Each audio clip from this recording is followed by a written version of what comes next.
Hey, what's up, everybody? Hey. Oh man, just the worlds you can enter into just from humming a song. It's amazing. Uh, anyway, hey, I've decided to carry around the phone with me today. Give us all hopefully better angles and everything. So we got our little toroidal maglev going on under there.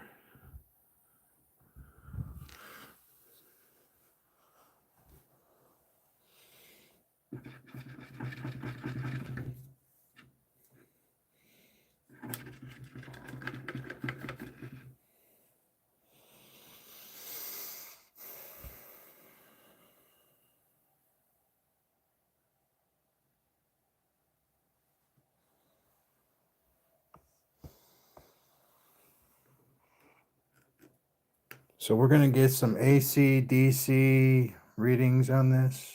We're collecting BEMF off of this Schottky diode, off of this 18,000 turns of 32 gauge coil.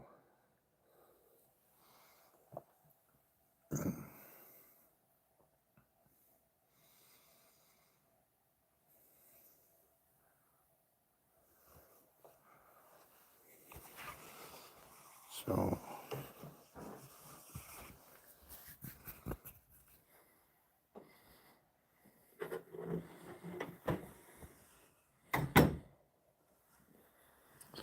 it is late tonight. I hope there are people out there that are wanting to see what's going on here. If not, that's okay. We'll do it again later. But, oh, what's up? All right, we're about to get started here. I'm just waiting to see if there's anybody that wants to see what's going on.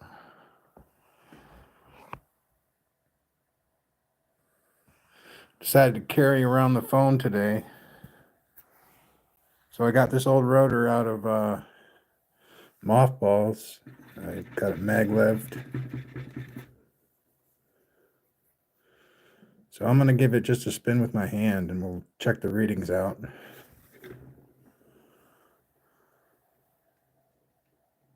All right, so we got that kinetic energy going. This is BEMF again, coming off the back coil here, through the Schottky diode down here to the meter over here. Without that Schottky diode, you'll get a lot more. You get a lot more voltage, but it's different voltage. I don't know how to explain this particular part of it, but when you have the Schottky diode like such, it's a parallel connection, and you're retrieving from the diode parallel. But when you hook it up directly to the coil, you get an AC reading of like well over 100 volts. But it's different. It's not the same.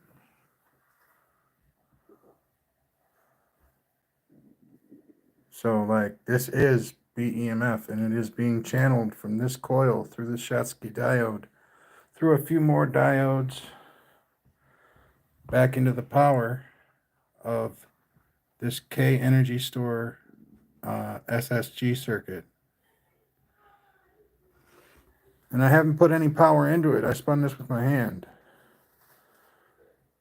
And you get the increase in voltage.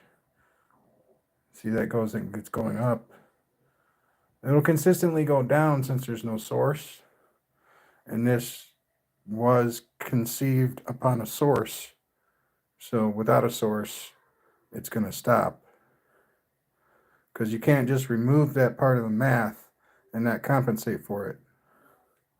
So this will stop.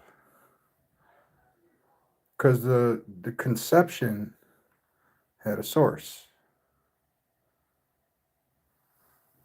and I removed it, or I like changed it from the input power, which I'm going to turn on now,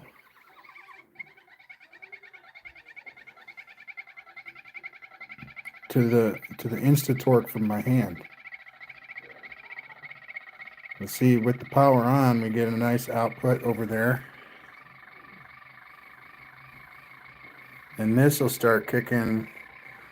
See, the BEMF has already gone up, and it'll double with the power on, because you get not just the collapse from the magnet, but the collapse from the power.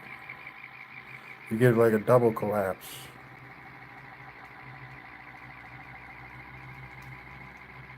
Because those magnets will generate electricity without the power on. That's what I'm talking about.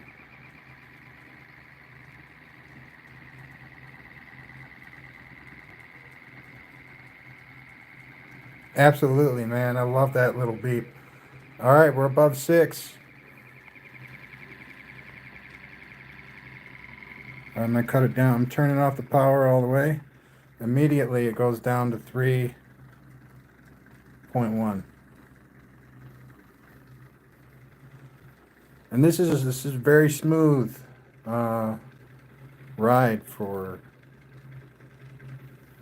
me. Usually the table's shaking.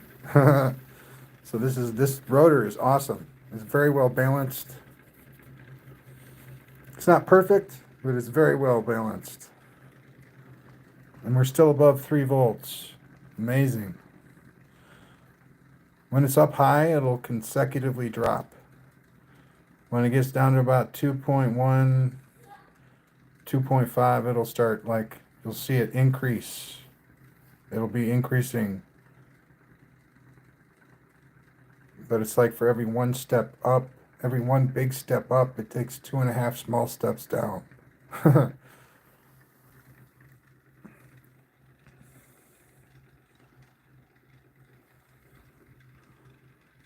So there's got to be some kind of capacitance going on with this coil here. Now, I've been reading up and asking questions, and it appears that coils do have capacitance. So I think that might be kind of what we're reading up on right here, is that because when that voltage tapers down to nothing, this thing will stop moving, basically. So there's a correlation there. It's like obvious to me that the amount of voltage on the meter here is directly correlated with the speed of the rotor. So it's like not only is it like measuring the voltage, but it's measuring like a clock for how long it's going to be moving. And that clock will reset like 20 seconds every now and then. It's pretty neat. For the longest time, I'd never had it like go up. After I turned the power off, it would always consecutively go down until I, set this up this way. It might go down slower a different way, but it would always consecutively go down. Now, if we zoom in on this or get close to it, we'll start to see it. It's going up. Maybe not yet, but it will.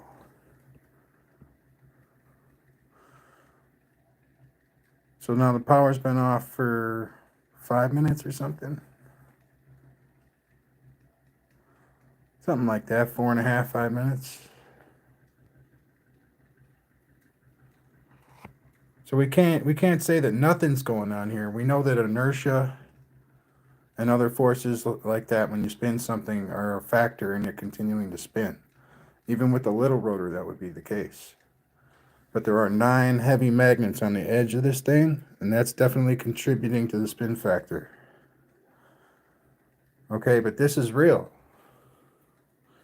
This is real. This is here. This is real. It's starting to increase. You can see that.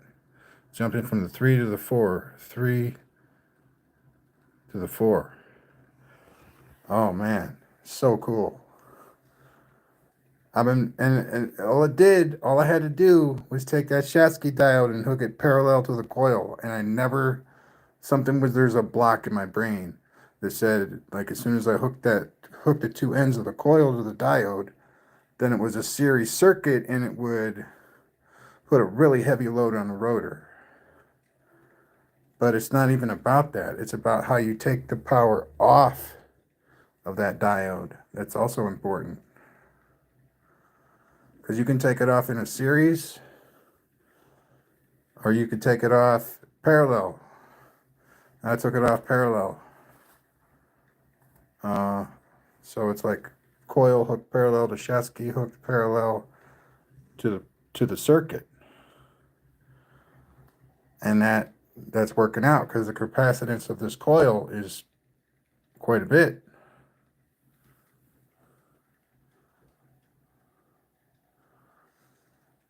It's freaking awesome, man. And you can see it's starting to fight the laws right there. It's starting to fight them. But once it gets down to the lower end of the range, then the gravity kicks in. And it'll start to plummet down to the next phase.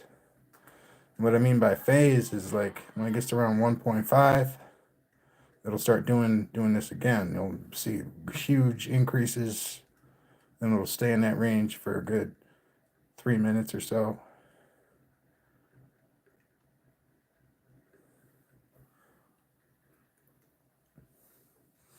But like from right now, right when it gets to like 1.9, it'll take no time at all to get to 1.6. Because this is changing up. The speed of this is changing up. It always happens in phases. The speed changes. Because especially when you got it hooked up like this, it'll happen in phases. It'll you'll get what I mean. And I pointed out on the voltage that it goes from like 3 to 2.5, and then from 2.5 to 2.1. These are noticeable ranges of significant speed change. And from this one right here, see, we're already down to 2.6.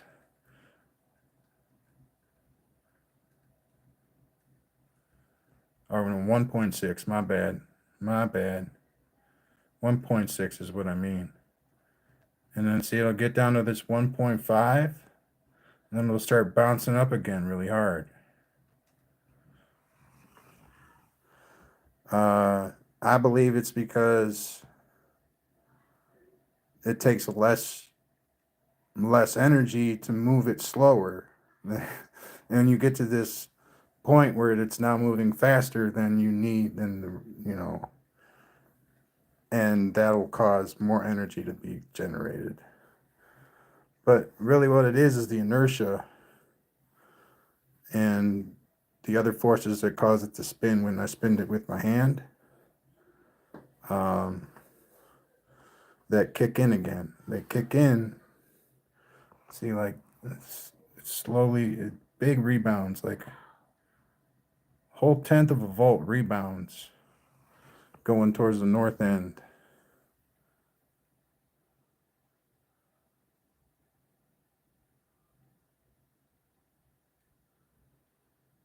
The magnet through the copper tube. Oh yeah, I've seen that a bunch of times. The eddy currents cause it to slow down. But what is it? The braking. And I totally did that. I don't even remember exactly what I had hooked up, but I had a switch and a cap, right? And so I turned the switch off, and the cap just immediately filled up. Like within 3 seconds, the cap was full, and I had to switch the switch again and open up everything. It was amazing. But like when I would switch that switch on, it would, speed up, and when I turn it off, it would actually act kind of as a brake.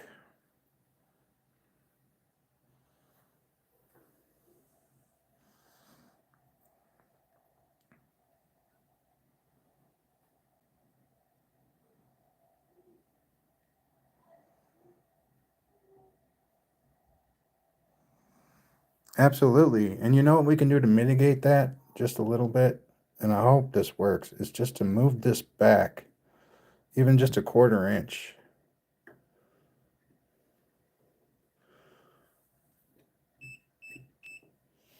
But keep the two coils together. Like even just that much of an air gap can mitigate that issue a lot.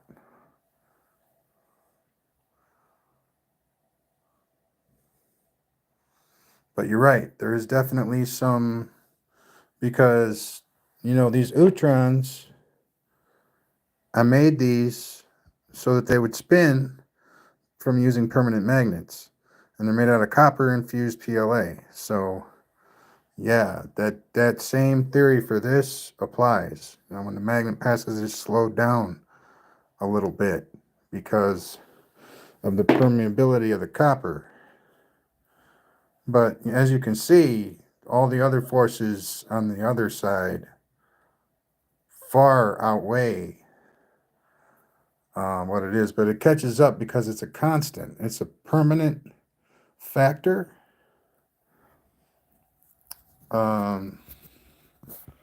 The magnetism of the copper is a permanent factor.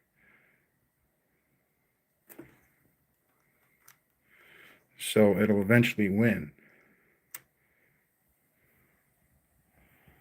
But if you back it off a little bit, I'm going to see if I can get it started from its distance now. This is what I was afraid of. I mean, the trigger coil is not...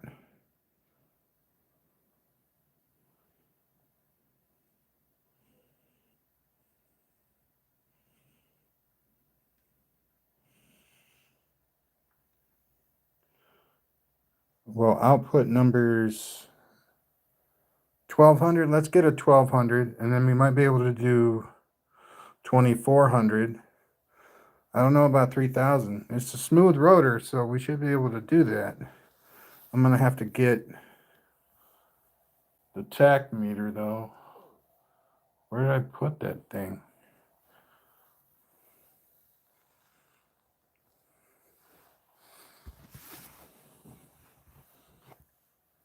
Got lots of goodies over here.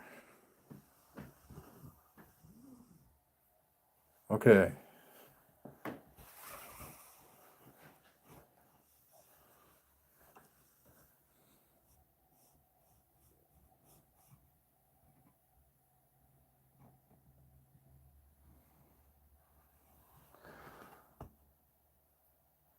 Yeah, I know. Like, if I would have put the power directly back into the coil, like the oscillating power, and plugged it back into the coil, I believe that would be a problem because there'd be no timing on it.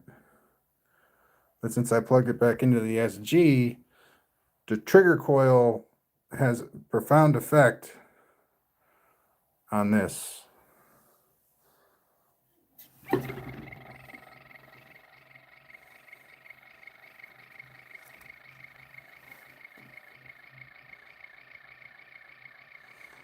But I'm going to see how far, if I can back it off. Because, yeah, the point is that I'm trying to make it run with the power off. I'm not trying to just make it move, but it's fluid, it's flow. There's a flow to it where there's no like put like there is right now, and definitely like a chirp where it's more of a flow, and you can't hear it. There's no resistors to like make that sound, but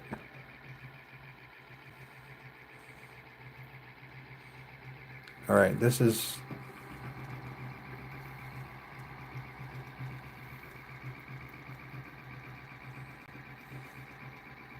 I'm gonna go find that tach meter in a second.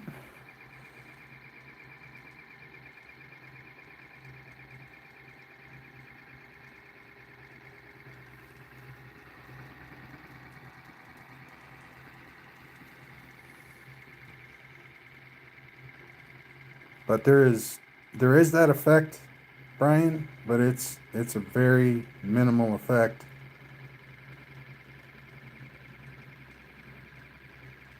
And I do want the copper to be involved somewhat.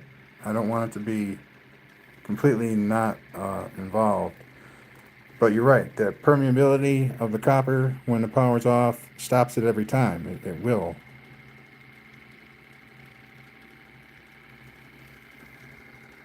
I'd say this is right around 2000. I'm going to cut it back. Because you can see, right? Yeah, you can see it's starting to get a little rough. And we'll see how it works now with it backed off. I mean, you're going to be generating less power.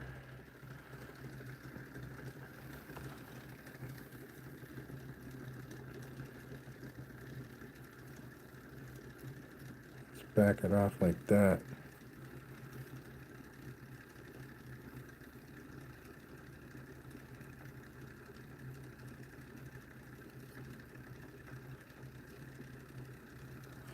So that's what we got on the scope.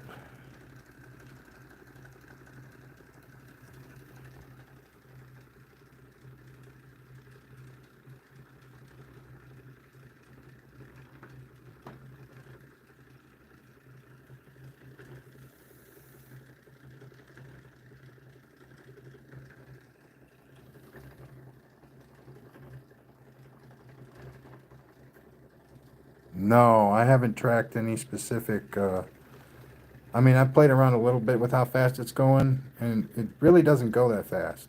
I'm going to get the tach meter, though, real quick.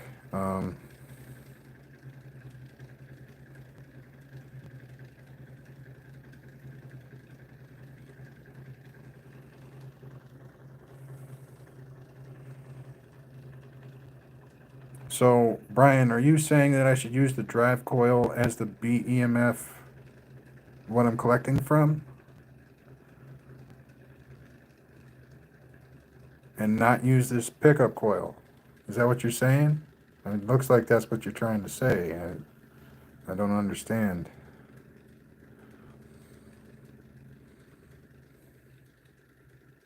And I don't understand I don't even know what a BEMF field like looks like. I just know that in order to pick it up off of what you're collecting with, you need a Schottky diode in parallel, hooked up negative to negative, positive to positive on your coil.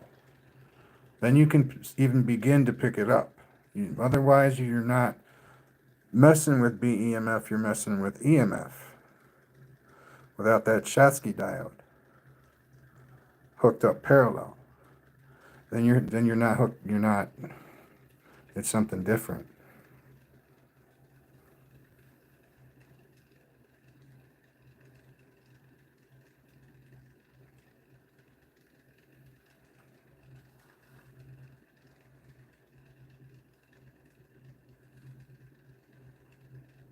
No, Brian, I'm a broke ass. What you're even describing right there is going to cost me $600 to build. No, it's got to be another way. That's having the interior be that big. However much you want to wind it for. I mean, just one wrap around that thing is almost 1.5 feet.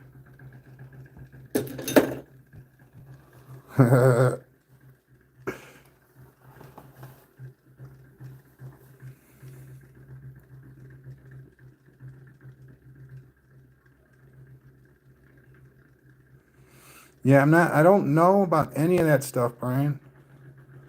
I don't know about any of that stuff, man. All I know is, so I asked a very specific question.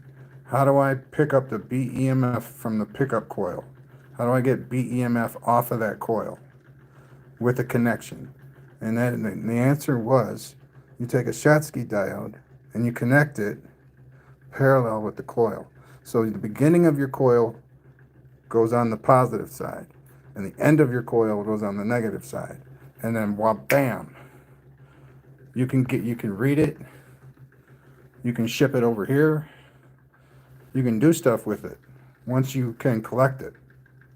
Now, I'm sure there are better ways to do it. Oh, you don't have to worry about that, man. You don't have to worry about that. I had a bunch of money invested in this stuff. I just You know, maybe if we started talking earlier, I could have, you know, made some magnificent stuff. I do have this 24 gauge wire right here. I mean, if we're going to make it out of 24 gauge, I might be able to make a Newman motor like that. Kind of style coil. A Newman motor style. Are we talking serpentine style?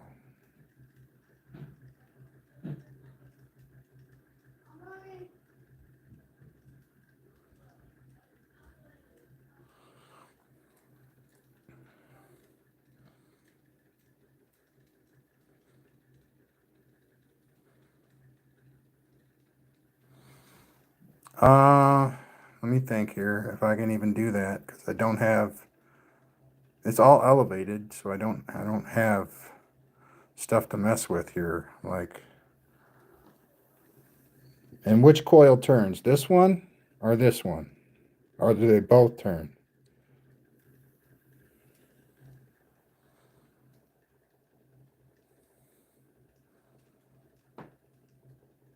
Oh, I see what you said. Okay.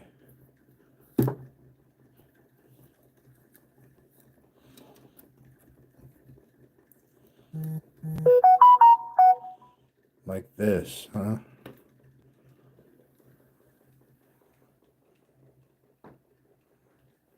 Or is that too far? That seems to be too far. Because, I mean, we're not generating pretty much anything right now.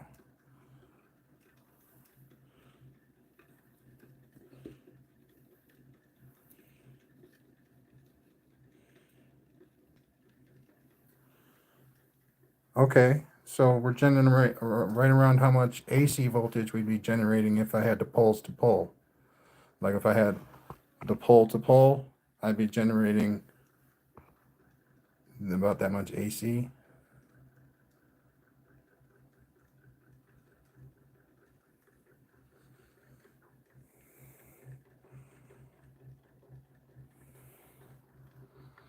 So the BEMF field is range half of the EMF field. No, man, you're missing one like huge part of a radial coil, and that's the pole.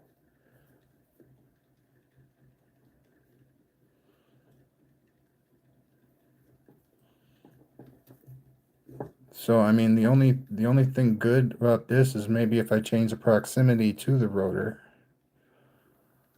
Because I mean, the perpendicular pickup is terrible.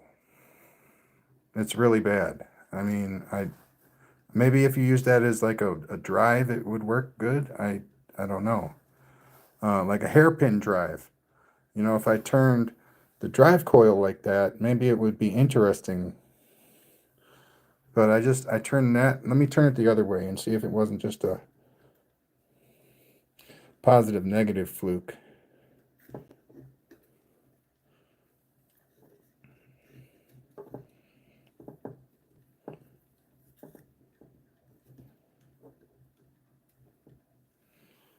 Well, those readings are a little better.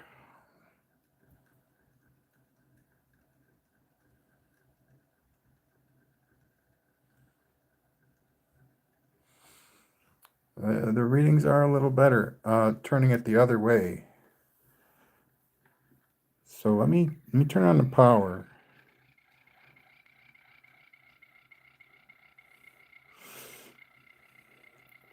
And see if we don't get. See, this is where the perpendicular kind of sucks.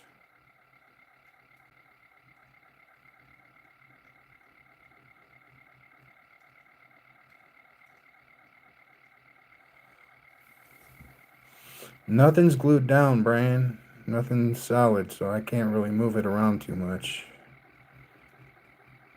It's all kind of just laying here.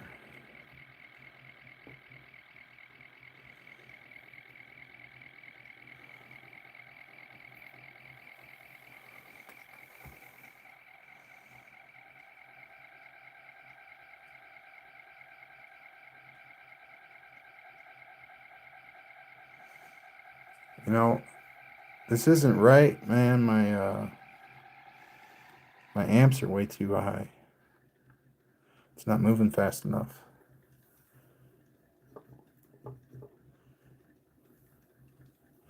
And then if it doesn't get to speed in the first place, then it doesn't even reach the smart goal, and you got to chuck it, start over again.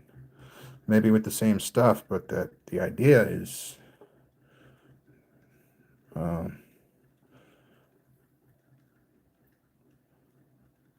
see, and then you match the poles up.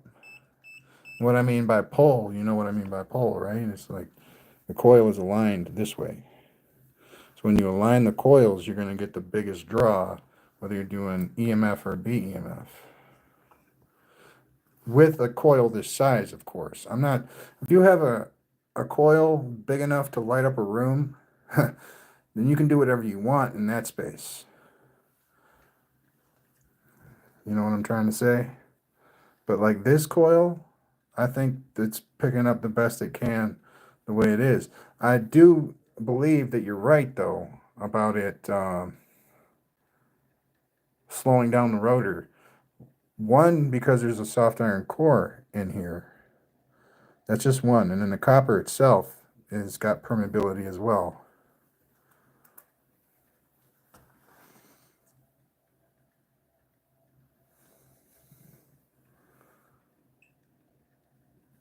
But this is an air core. This front one, the drive, is an air core. And I found that center hole, like the square magnets work really good in that center hole because they're the same size. It's an inch cube and then it's an inch hole. So, I mean, 0 point. There's like a profound suction in the middle there that is amazing.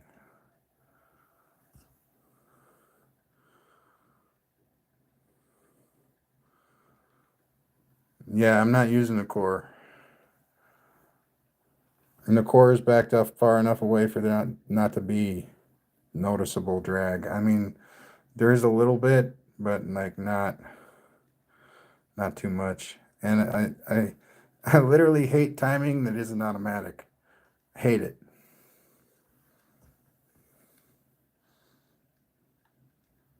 If you can't time it automatically, you lost. It's over.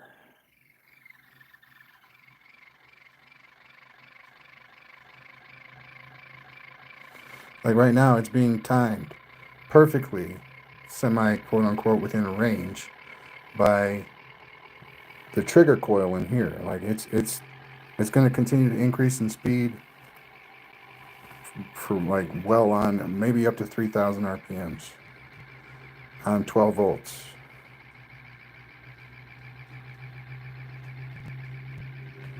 Hell yeah, Mike. Right on, man. It's a trifilar coil, but the bifilar coil works just as well or maybe even better, honestly. It's simpler than the trifilar coil.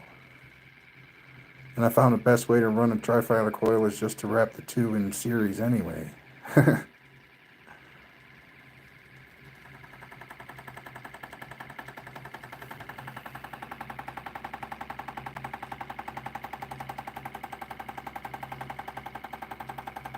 That is amazing.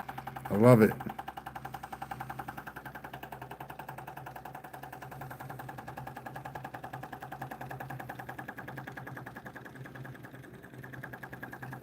So let me turn this back on.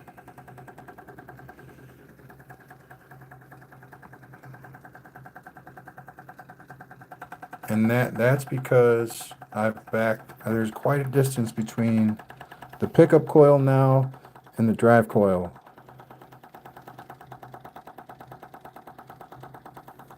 Oh, there's a magnet in there that's kind of loose.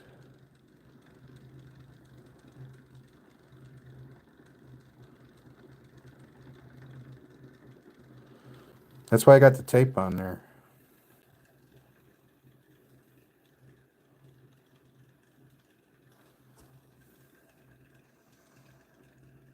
Because there's one magnet on that rotor that's really loose. I mean, I swear to God, it would have hit the window already.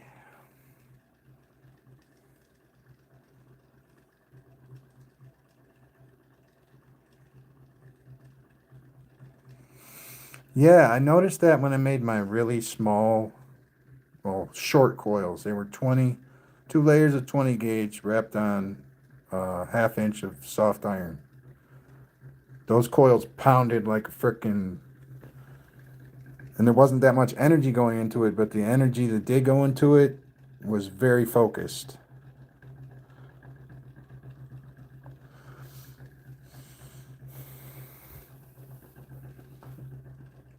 And I could only run it on a reed switch. I could not run it on a transistor at all.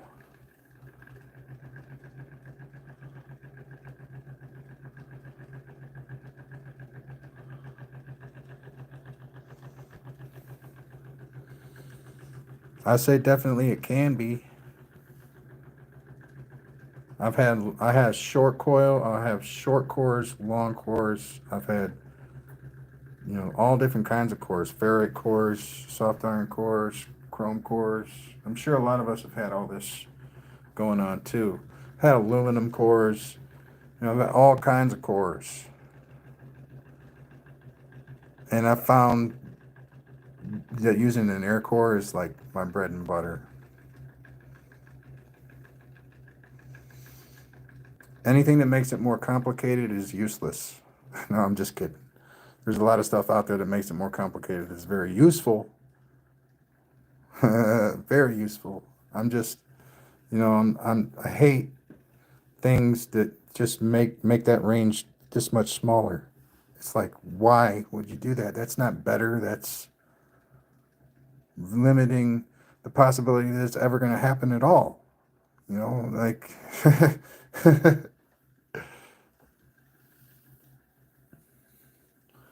because, every time you make it more and more acute, more and more exact, there's less and less people that are going to be able to mess with it.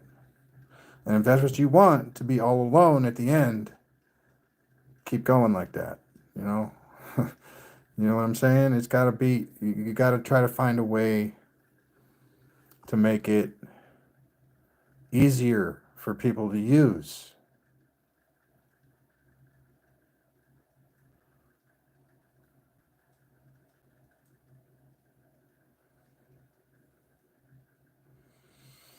Yeah, I have two toroidals over there, Mike.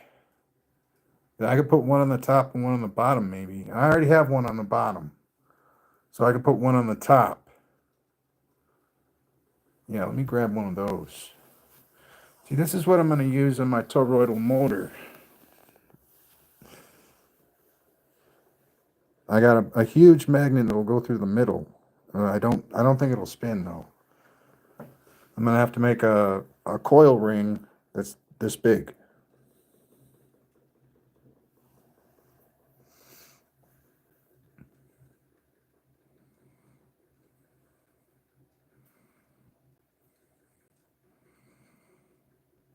Yeah, I don't have any of that, Mike. I have a ceiling fan, but I'm not gonna take it apart.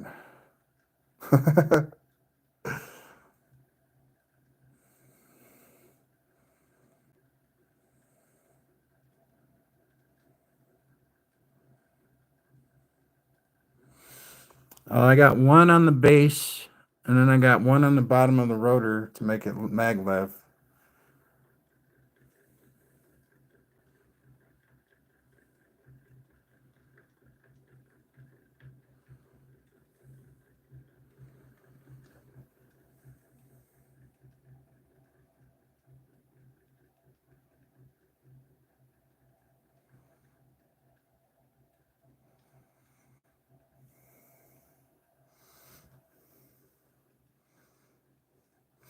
Oh, it's definitely not firm. It is. It's wiggling a little bit. A lot. It's wiggling a lot. He's lying. It's wiggling a lot.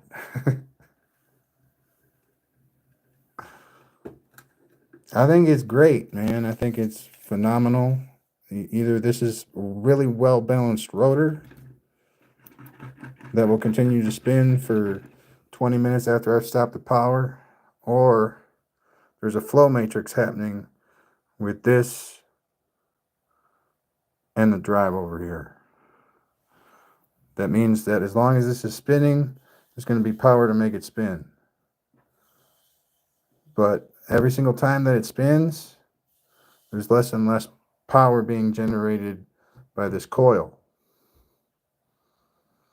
And listen to me, man. If there was somebody who has made this thing, and listen, if Bedini made it, it would be somewhere.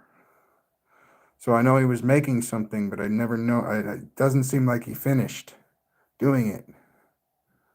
You know what I'm saying? This is his thing. Apparently, I can take BEMF and put it right back into the power inlet. Right here. I put it right back into this. So the trigger coil timing is working for both this coil and this coil.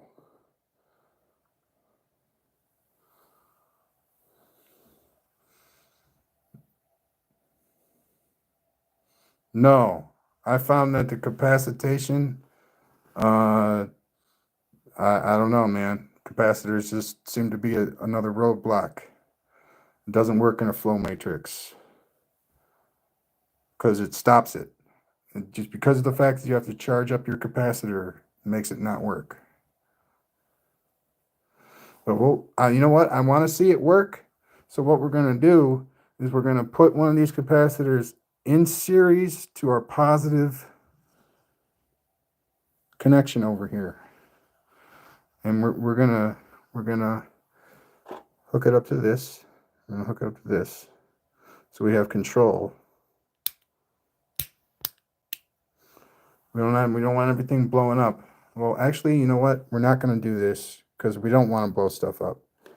And if we close it accidentally, get too excited, or just hit the oh, it's open really. If we open that switch, the cap's going to fill up really fast if I hook it up. Now here we got choices. This is a 400 and 1000 microfarad.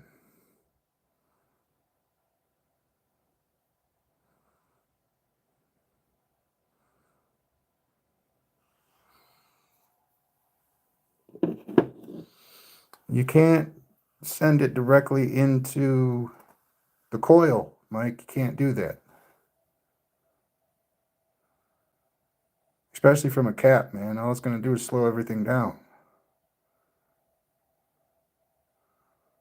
Because it's constant flow through the coil. There's no timing involved with that. You got to put it through the circuit. You can't just plug it into the coil.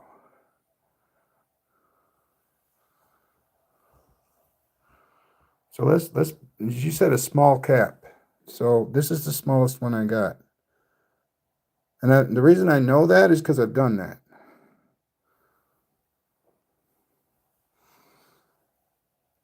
Recently. So it's kind of fresh in the memory of it, especially when it's off. It's just gonna stop everything. Yeah, listen, man. It always feels like we're talking apples and oranges somehow. It's like I'm talking about one thing and you're talking about another, but we're actually talking about one generalized topic that's the same. And you're mostly right, Mike. I mean, you've been doing this for a long time. I don't have any idea pretty much about anything. I'm piecing it together as I go. I learned most from hands-on, so that's why I do it this way. I should read slower. That's right on, Mike. You're absolutely right. All right. This is the smallest one I got. It's 4700 micro, 25 volts.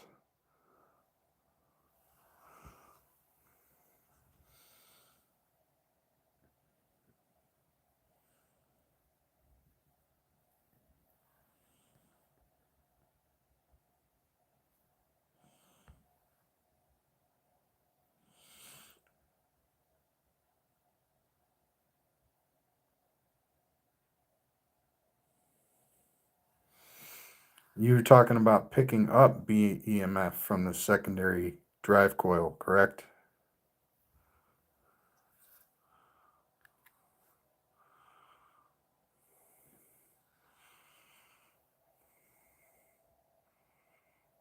Yeah, the field comes from the primary drive. The secondary drive is what I'm using to pick it up, right?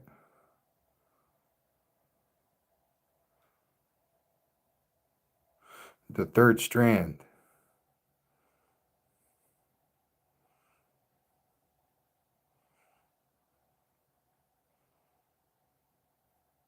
Yeah, that's what I got, Trifilar.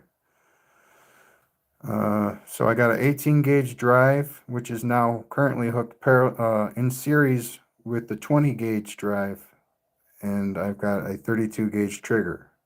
So if I disengage the 18 from the 20, you're telling me to hook a Schottky up to the 20 gauge?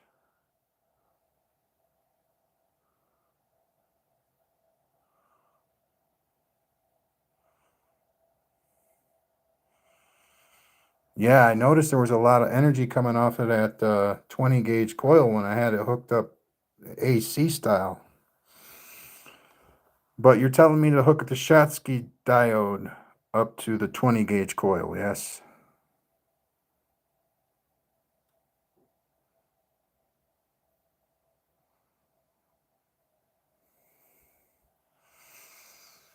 Well, I'm going to do this first. I'm going to hook up. I have to put this down.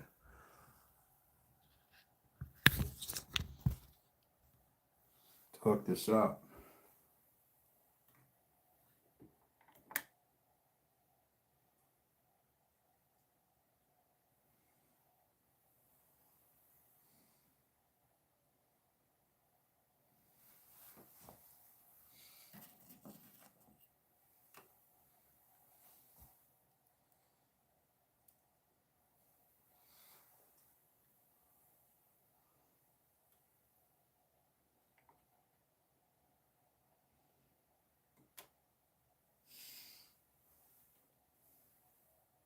All right, we got one 25 cap hooked in series to the, well, it's two parallel hookups, right? They're both going, one's the positive, one's the negative of this. But the one that's going to positive now has a cap in it. Now, I'm going to spin this with my hand just to be safe. Just for now.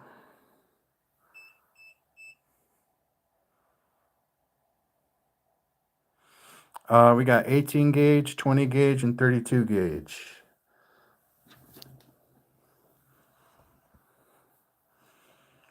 This is just the power coming off the Schottky right there. And then we got quite a bit of an air gap. You gotta know this is an air core, so that's the way it's gonna be. You couldn't even get it anywhere near that close with a core in it. With glue or anything, it would be flopping all over the place. Yes.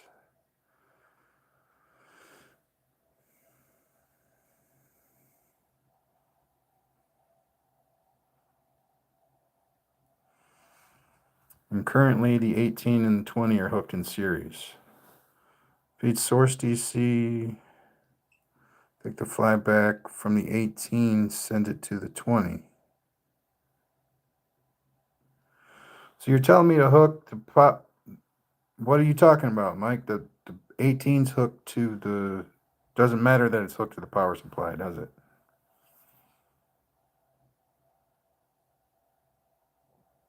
Yeah, I'm going to isolate them. But are you talking about disconnecting from the power source?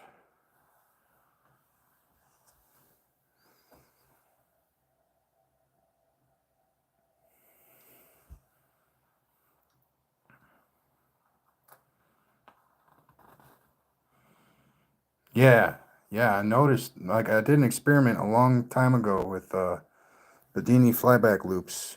I had like 3 motors running at the same time. That was a really good video. And it was all about this, or some of it was about this.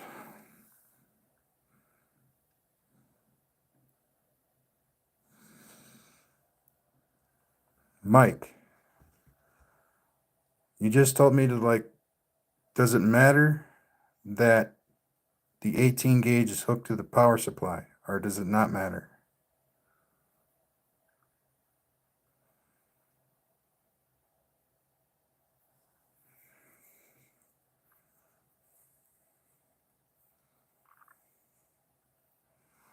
All right.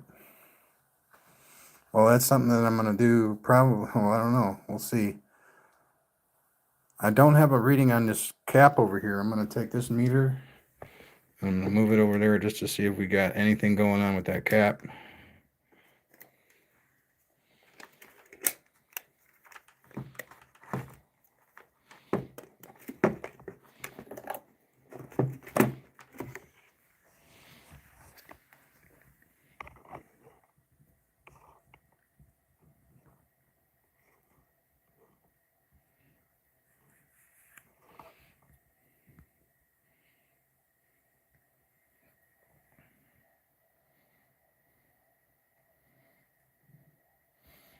Mike, you got to talk to me like this, and either the beginning or the end of your coil. North is going to be the beginning of the coil. South is going to be the end of the coil. Because I don't, this is like somebody who's good with directions trying to talk to me in north, south, east, and west. I'm like, dude, I don't know what you're saying. That's all I'm trying to say.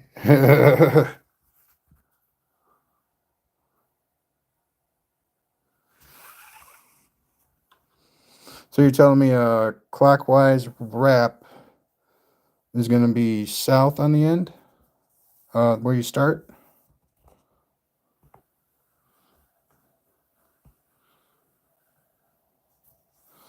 Yeah, I wind pretty much everything that I've wound so far has been CCW. But I definitely have to make sure with these older coils. All right, yeah, that makes sense. Actually, with that rule like this, that makes sense.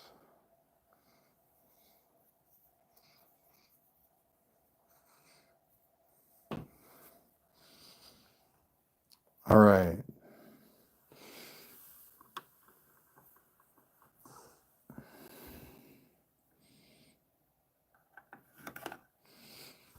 Hooking up the meter here.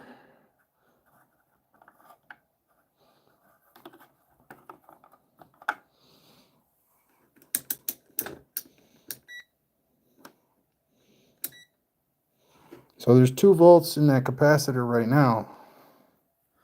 And it's a flow matrix, so it's open constantly.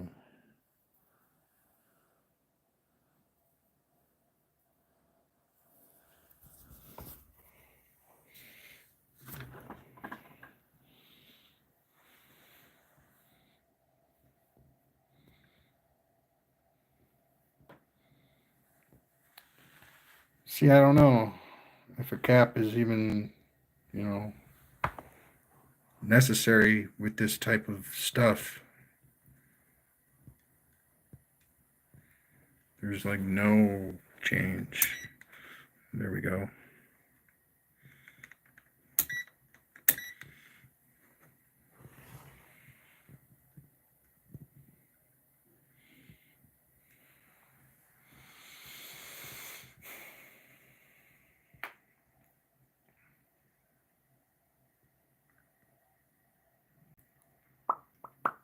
So I know what I'm going to do with this capacitor. I'm going to unplug it.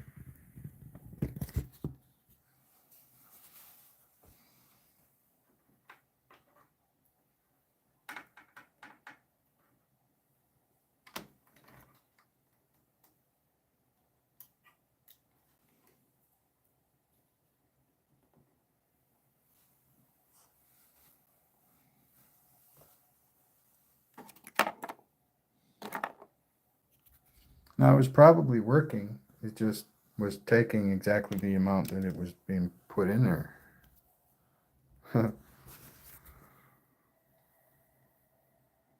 Yeah, Mike, what's the best AWG for a pickup coil? You're going to say 36, 38?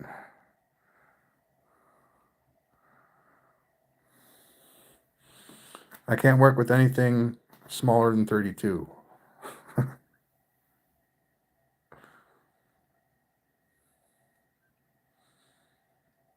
It's not the best, but it is decent.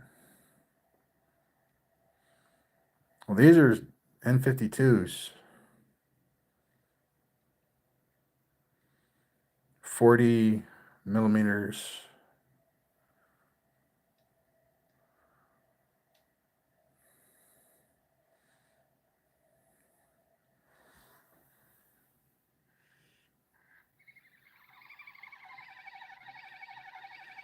Oh, you know what? I'm going to do this one more time. That was kind of dumb of me. I didn't even turn on the motor before I got a chance to...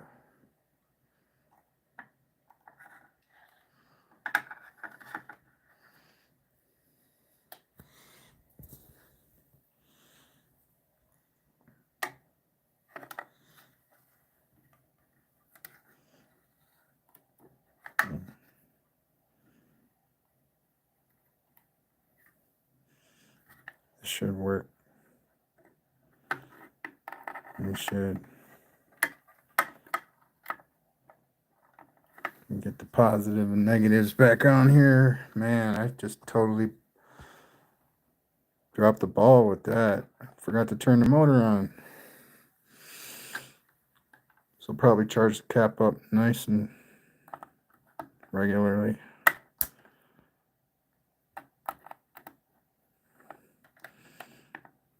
Okay.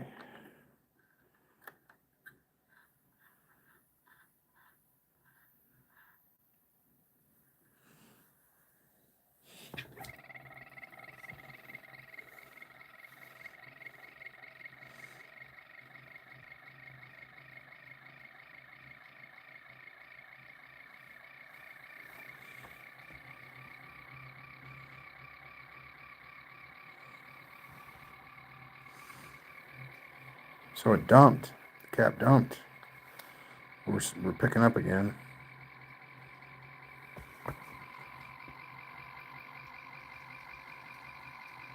Must have touched the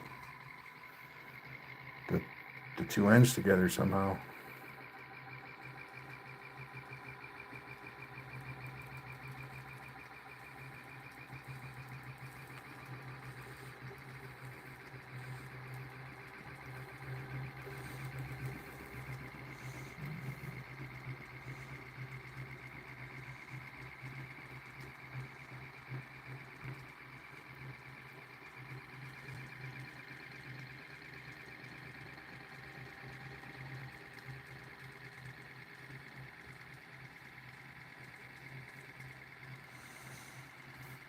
$18 gauge is not a good pickup coil, Mike.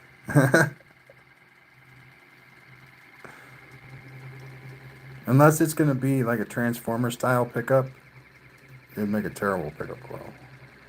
18 gauge. But like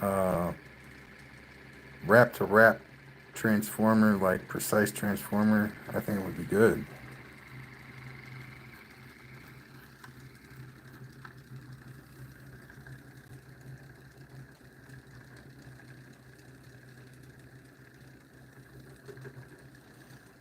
$18 is drive. 18 is for the drive. But this is, you suggested that I uncouple these, so I'm going to do that.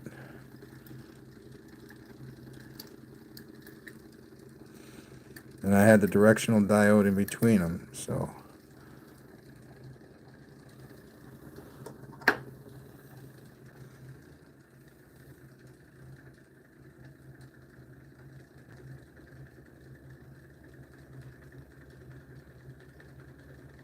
Oh, Litz wire. I see what you're saying, my man. I was thinking about upping on some Litz wire, some 38 gauge 16 gauge wire.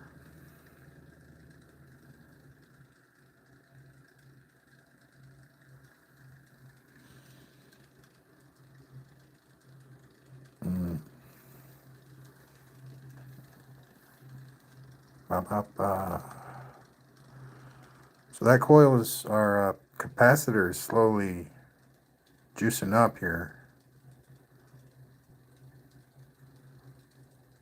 But I swear, if I made it so that the circuit was cut and didn't dump into the drive, it would stop at that cap and it would instantaneously fill.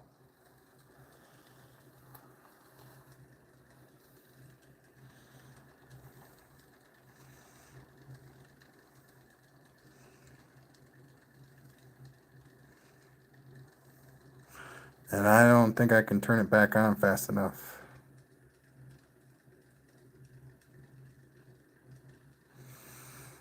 All right.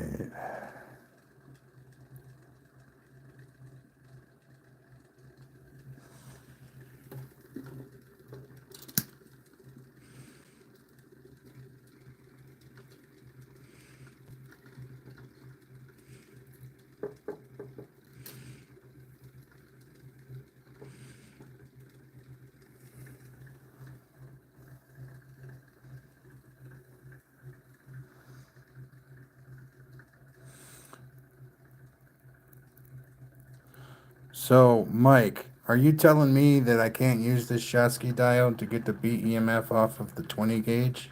Because it's only a 45 volt, 15 amp.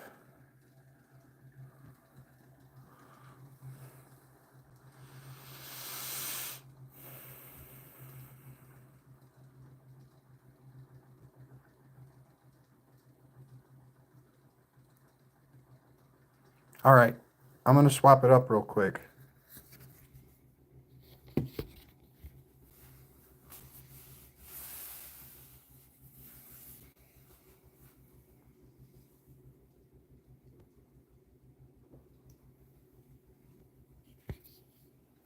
Yep, I got to get a fresh one.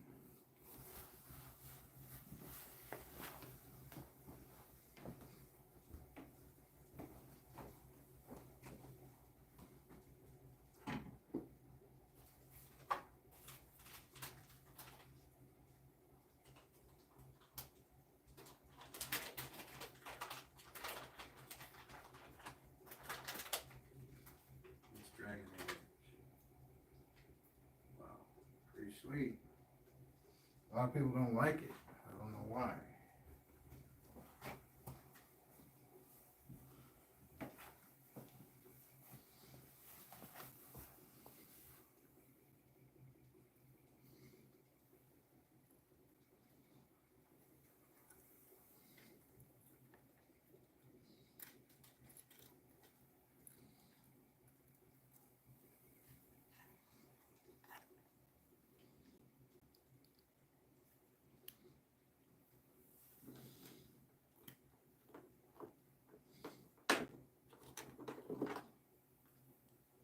All right, it's just a few more seconds.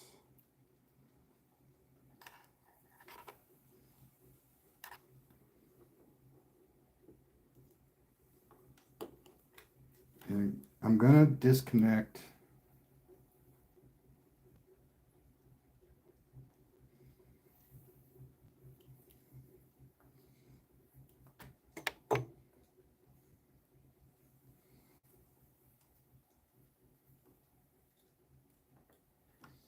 the pickup coil for now.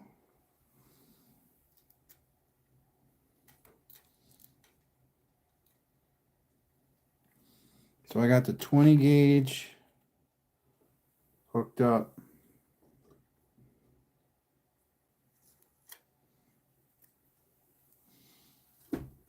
And I removed the pickup coil.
Okay, there we go. Now we should get, I'm going to turn it on, a good reading off of it.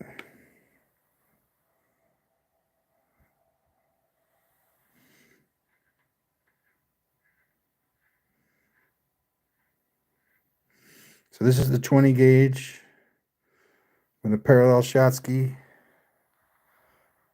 hooked up the same way. All right, that it was.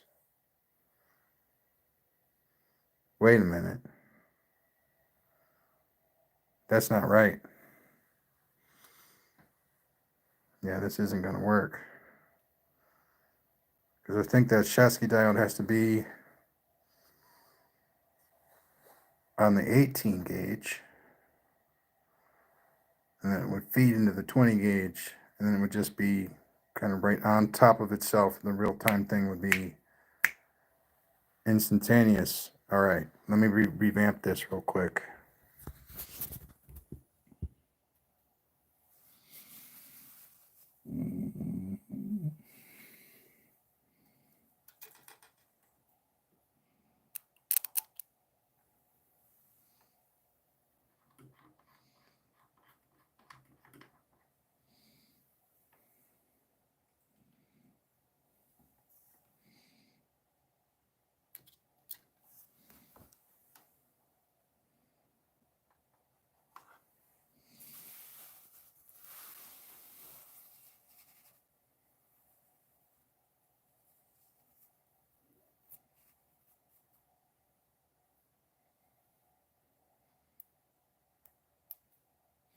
Yeah, I don't know, man. This doesn't seem like it's gonna work.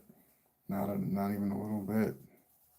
Because I don't know. Because it's not at all what I was doing. It has nothing to do.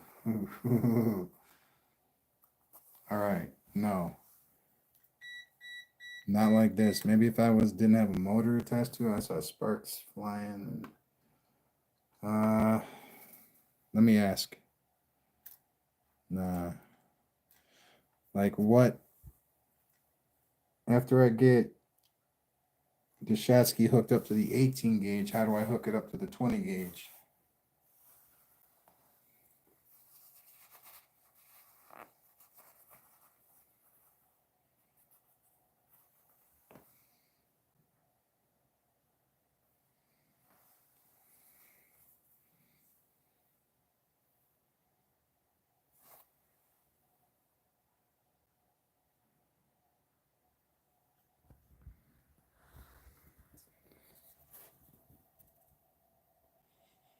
Direct it with a diode. So the Schottky is parallel. So the direction with the diode is going to be series, right? Because that's what a directional diode connection is a series connection.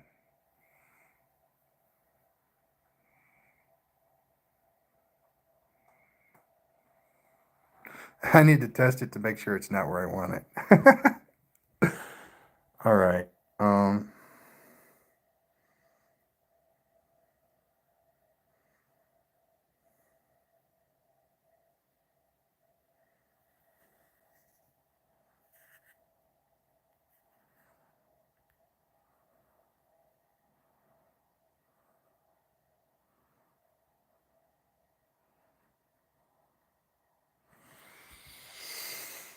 right. So yeah, I think I'm going to do this. Since I'm flushing it back through the system, that's what I'm going to continue to do.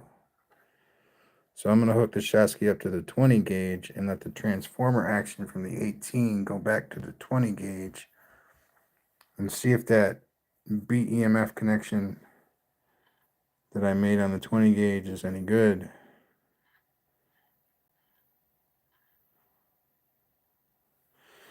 And if it's in the flow matrix, oh no.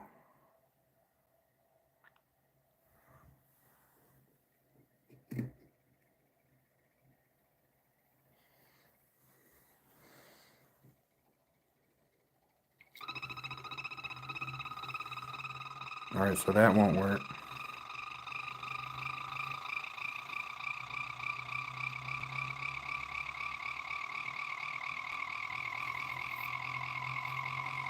$20 won't work. Huh.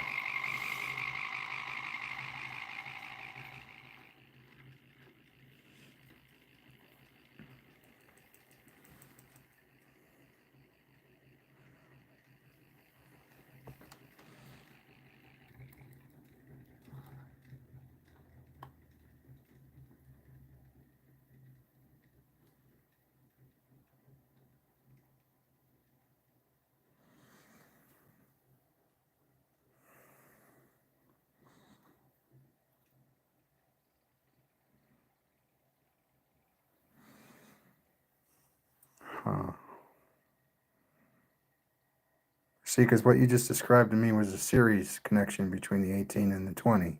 That's all that I can see in my head.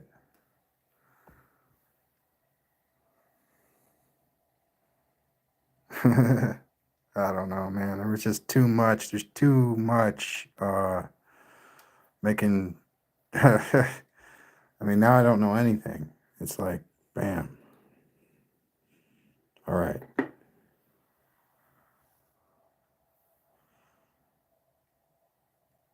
Because it seemed like everything you were describing to me required that I don't have a power supply hooked up to it. But here, I'm going to try this. I'm going to go to the 18 like you suggested I do. With the Schottky. And then I'm going to take the clip off of the power over here.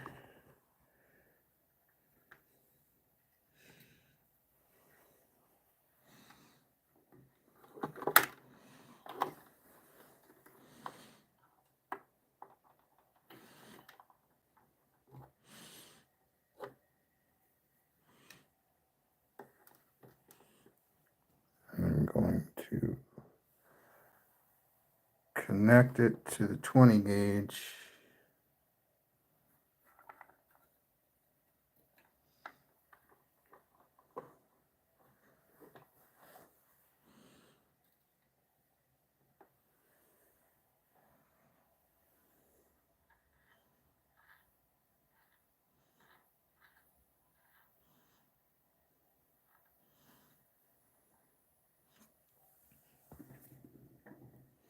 Damn.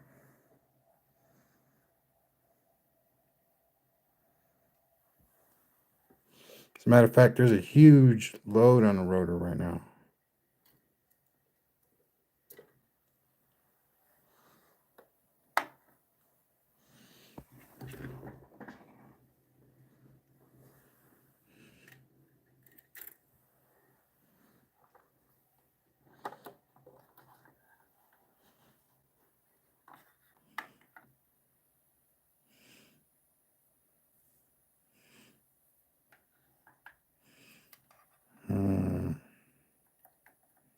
I'll think about that 20 gauge strand another time then.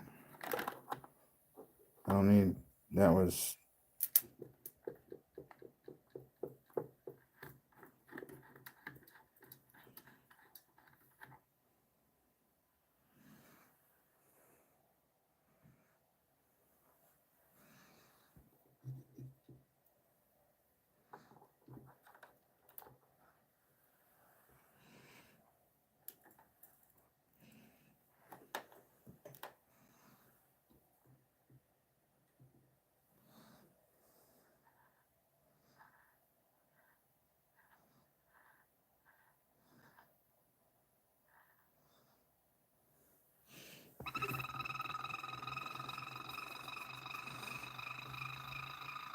And what I could do is I could take that other SSG and I could hook it up to this 20 gauge and we could see something go really, really fast.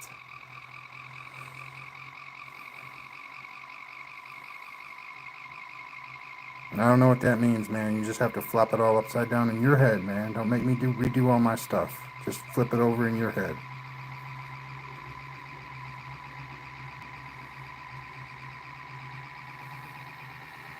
It doesn't make sense. You mean like because of the Schottky diode and the way I hooked it up? And I hooked it up the way they told me to hook it up, and because I'm getting the wrong answer, my coil's facing the wrong way. Is that what you're saying?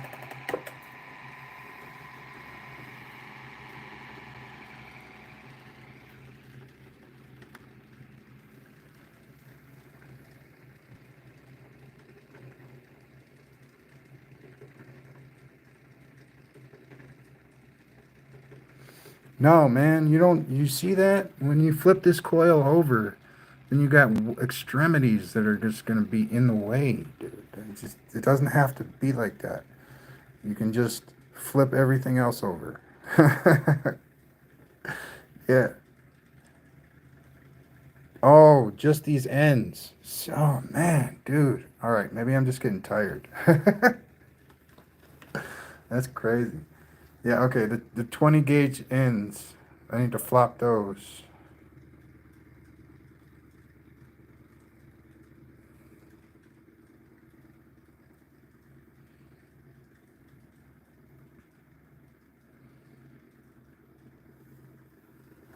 So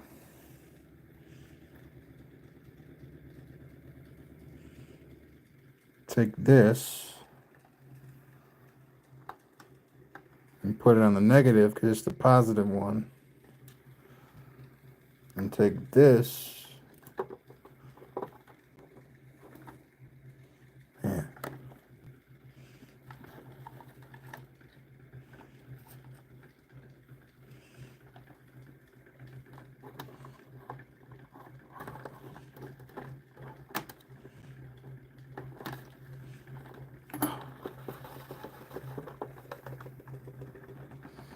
And put it on the positive side. All these wires are now officially tangled.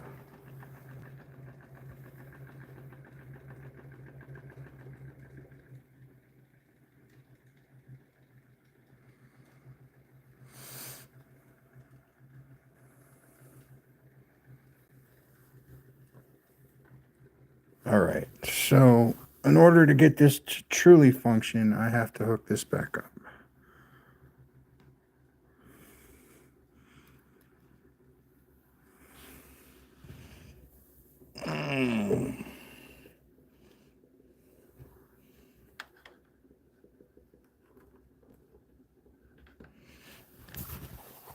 All right, so now we're collecting BEMF off the 18 and we're putting it into the 20.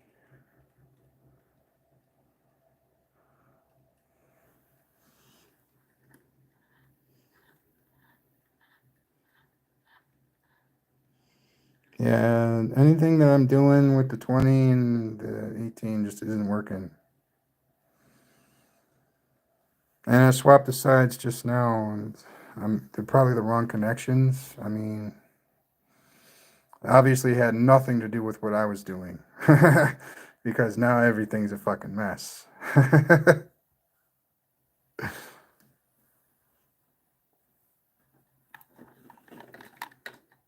And that's totally my fault. I keep on telling myself I'm not going to mess with it too much. People are going to want me to do a bunch of stuff. It's all my bad. Anyway, this is 12 volts in with it the way, and it's nothing. It's like totally stopping.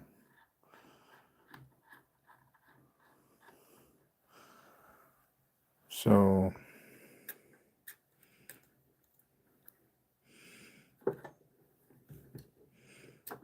and I am not an electrician, man. Beginning and end, always. It starts here, it ends there. And if it's counterclockwise, it should be north. It starts north, and if it's clockwise, it should start south. And that is right. All right, man. Good deal. See, I learned a lot from Mike, and he's put up with a lot of my crap, man. So he's an okay guy. Mike is cool.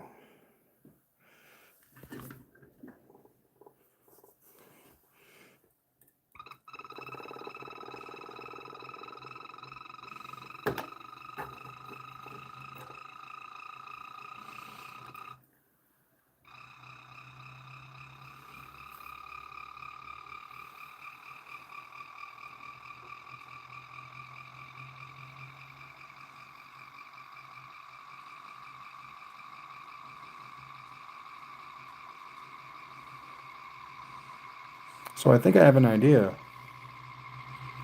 Of course, it's going to involve me hooking something else up. I'm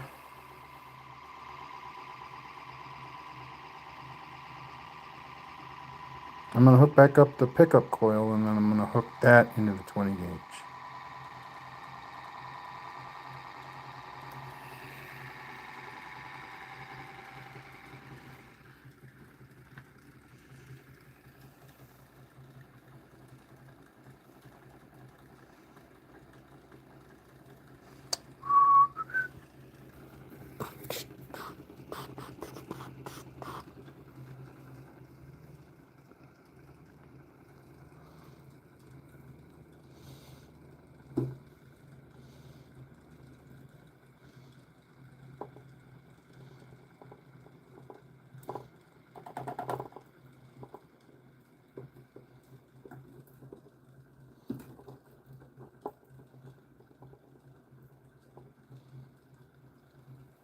All right. I'll be right back. I'm not going anywhere. I'm just putting this down for a second. I gotta hook some stuff in real quick.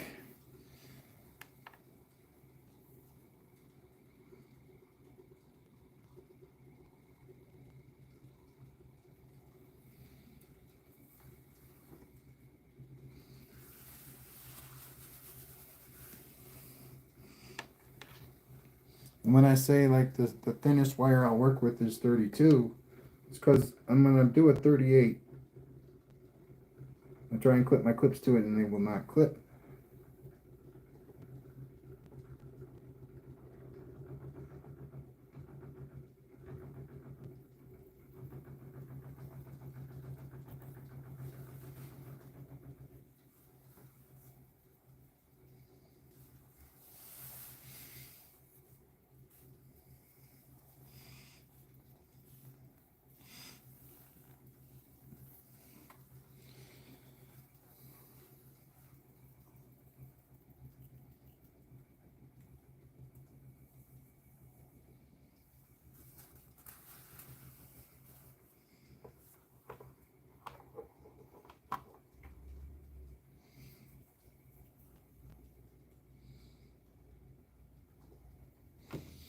All right.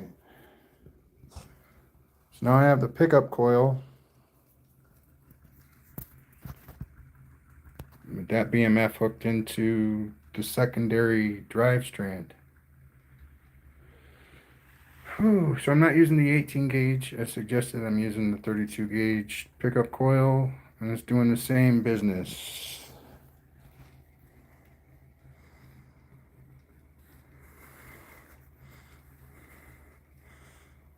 All right, let's get the oscilloscope back on. Nice. Nice, dude.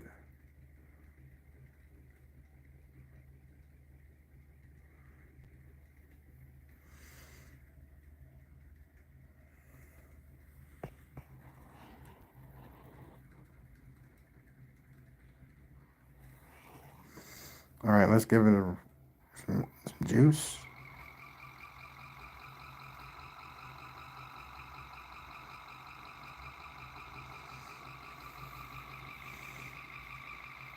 And of course, with me breaking up the series circuit here, we are drawing more amps than usual. We're at 1/2 amp.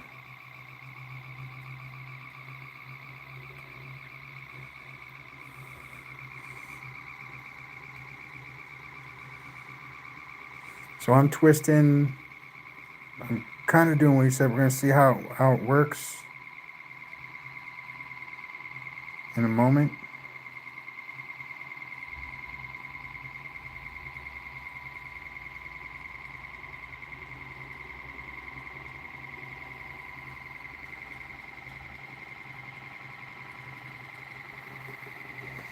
Yeah, let's put it down to 9, see what happens. All right, we're at 0.4. Well, that's getting pretty fast there.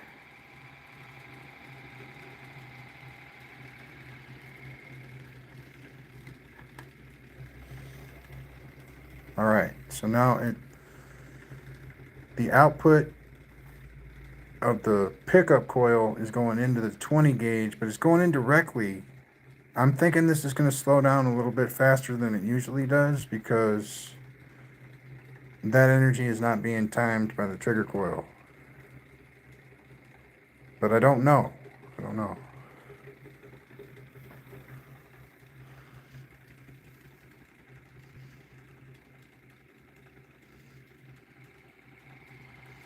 I thought that would have been important.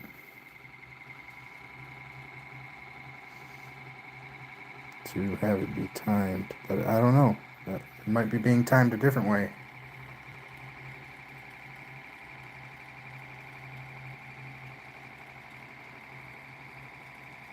No. When I say pickup coil, I mean this coil right here. This is not a trigger coil by any means.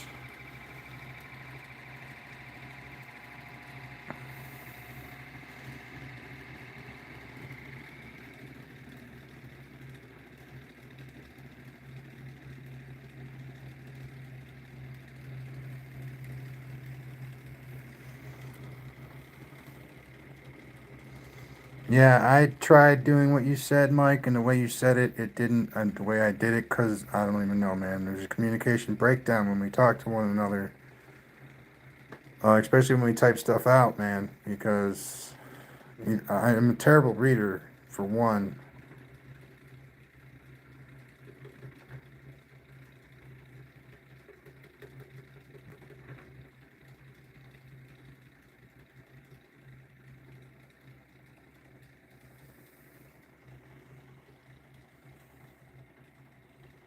That's what it's doing.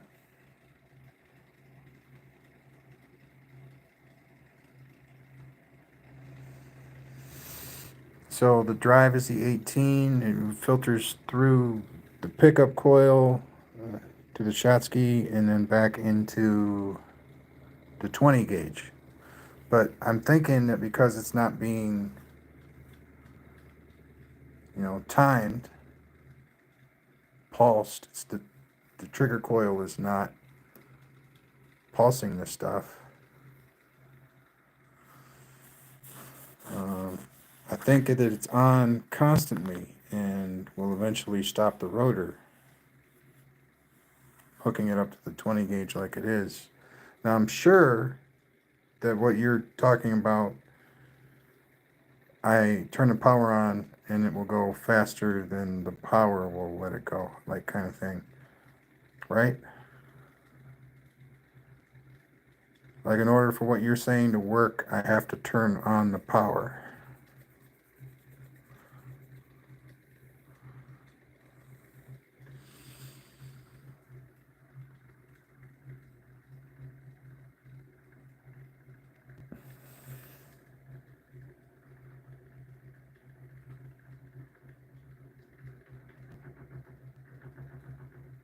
Why would I do that?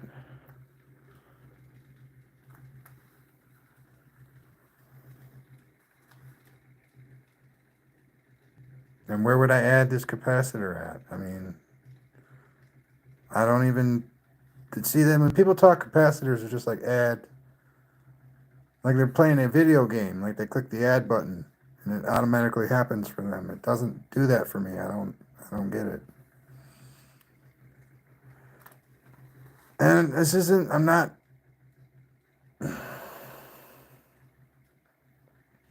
why don't we just put the energy back into the circuit and let the trigger coil sort all that stuff out?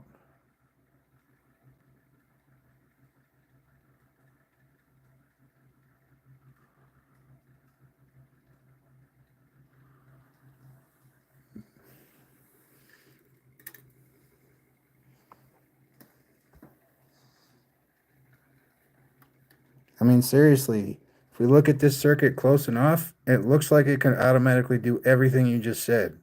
Seriously.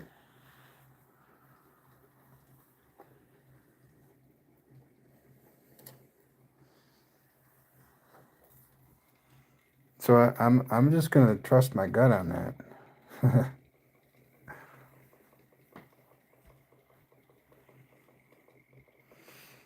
All right, so I just hooked it up to the power like I had it before.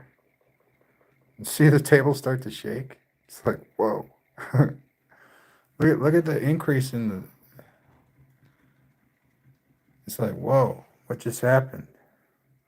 What happened, ladies and gentlemen, is that energy got timed and pulsed. So now it's pulsing and it's continuing to but yeah, there's definitely a load on the rotor. I can feel it. I'm not trying to make it go away though. I can feel the energy pulsing through this coil. There's no core in this coil, and I can feel it vibrating, like pulsing.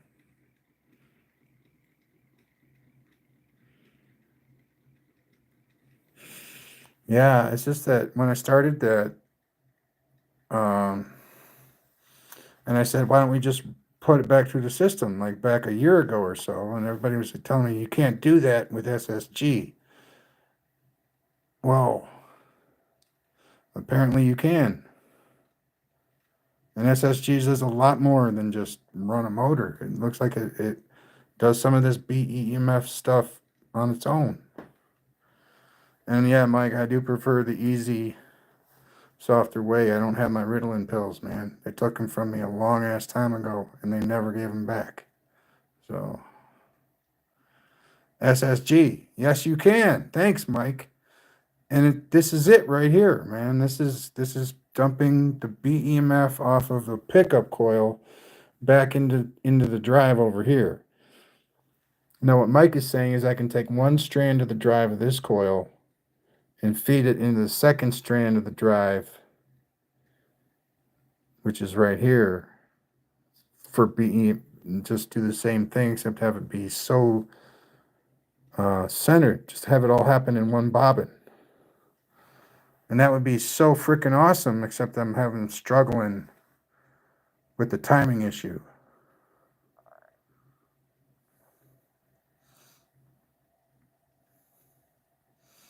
So I feel like just putting it back into the source and let the circuit sort it out is the best way to do it. Oh, that's so wrong, Mike. You're so wrong, dude. And I'm going to prove it to you right now. Okay? I'm gonna disconnect this Schottky diode, and I'm going to prove it to you right now that that is not what's going on here. And I knew some jackass was going to say that shit. I didn't think it would be you, though.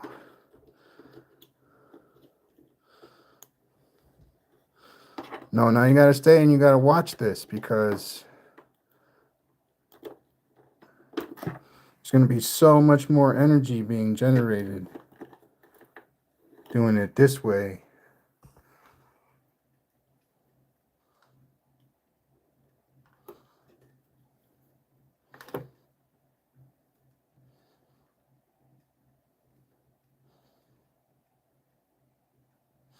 Now I'm hooking, and if I'm wrong, man, I just totally need to take a break from all this shit, really. Because I'm seeing things in my sleep that, and it's not even in my sleep, man. I did 2 tests of this stuff. Should have done 3.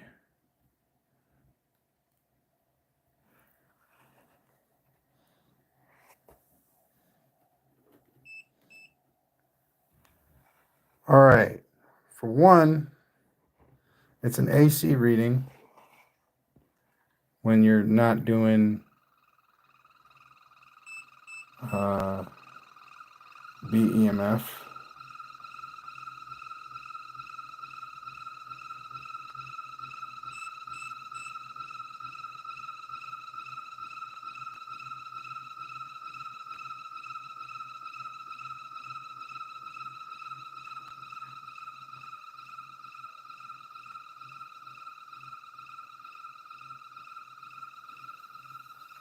Right?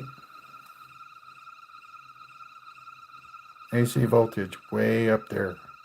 This is not BEMF. This is EMF pickup.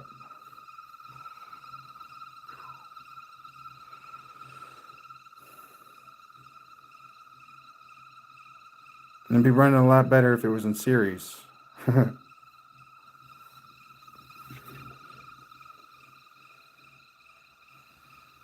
But if you put it on, since there's no diode, you don't get a DC reading really, but there's 23 volts of DC. And that may be a BEMF pickup. Oh man, dude, seriously, man, I'm not in the mood to read right now.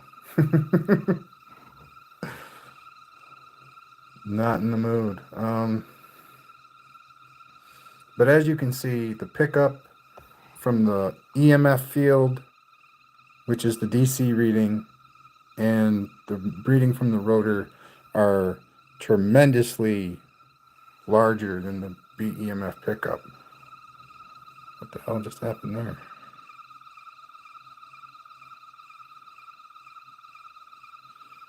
Huh.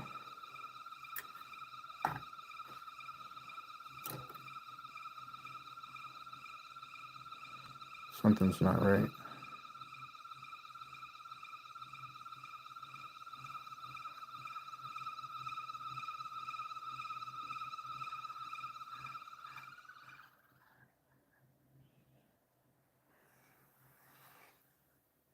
But, you know, it's different.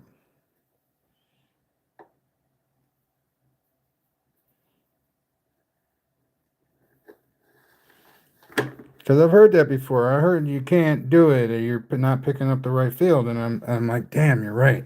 And I would say that like every single time, because every single time they would be right.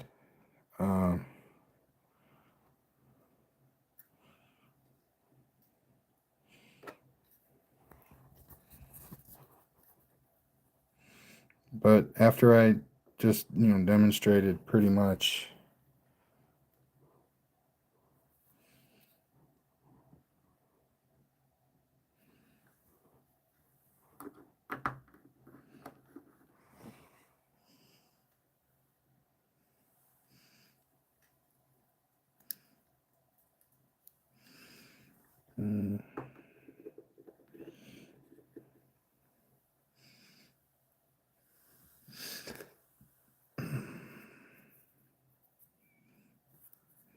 that it is not the case, that it is not EMF.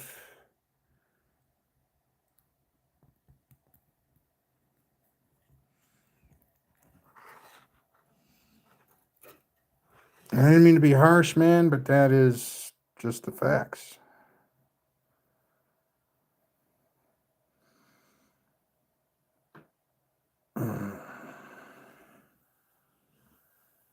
I'm not lying about anything.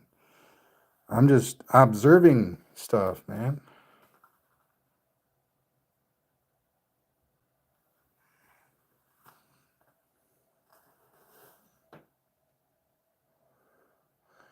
Well, hopefully you're on your way, not only to get food, but to like, so we can talk, man. I mean, seriously, if you would, you know, probably say some of this stuff, I'd be able to pick up on it a lot better than what's being typed, because,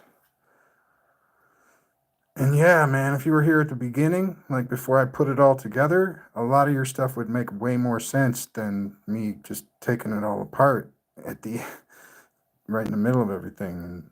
But I don't mind doing that. It's just getting back together the right way sometimes isn't easy.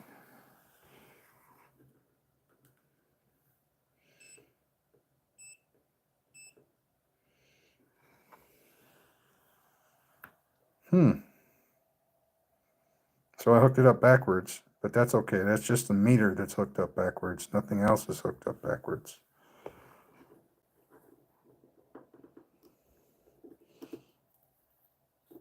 At least I hope.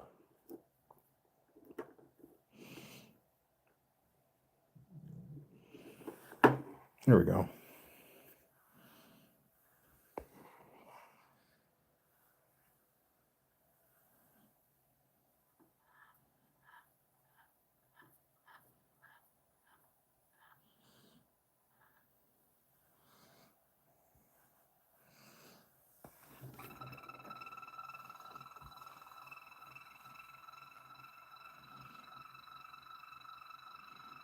That is a bright light. That is brighter than if I would have plugged it into the ceiling. Very bright. I love this rotor. 9-magnet rotor. 40mm neodymium magnets. N52. Powerful as hell. Now, I'm not debating that there is some measure of EMF or even induction being picked up off with this coil, but it's not what's being read. It has nothing to do with what's being read on the meter. Well, it does in a small sense, but this is BEMF. That's what's being picked up. It's not the only thing that's being generated, but that's what's being picked up right here.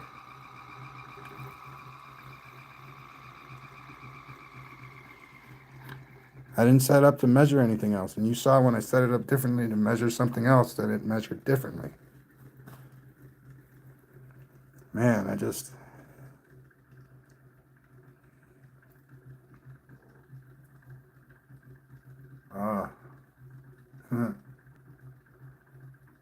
I got to learn how to not care so much when I know I'm right, to just let it go, you know? I got to be okay with knowing that I'm right and then letting everybody else think that I'm wrong. I got to be okay with that.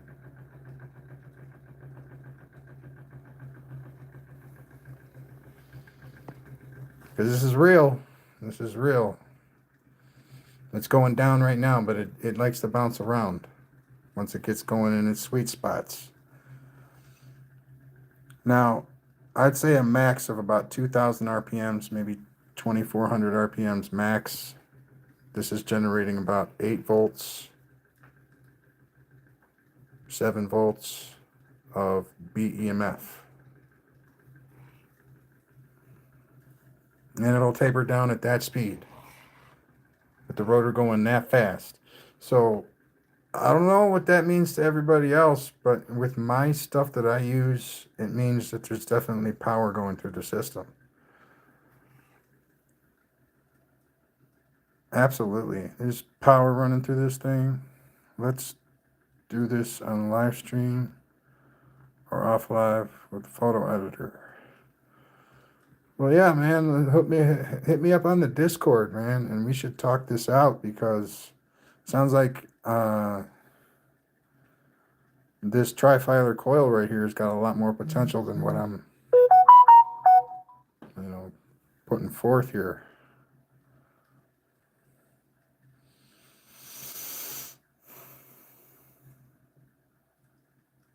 You know me, Mike, all I want is peace. All I want is peace, man. And it's like a lot of people out there apparently, aren't interested in peace. They're only interested in themselves.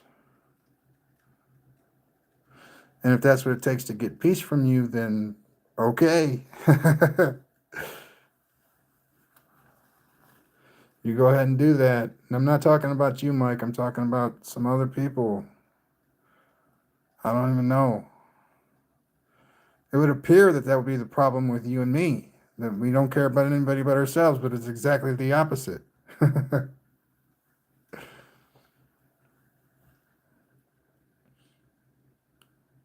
You've helped me out a lot, Mike, and I've been very, like, what do you call it? I wouldn't want to say unappreciative, because I appreciate all the help that I get from everybody, like even just you and Peter and everybody else. I really haven't gotten that much help from everybody who's out to make a patent, though. I mean, those people. I mean, I don't know. Apparently, they don't think I have anything to offer. And that might be true. I mean, everything I've done has been done before. But I think it's just cool. It's cool to figure it out. It's cool to do it. It's cool to actually witness, that power reading go up.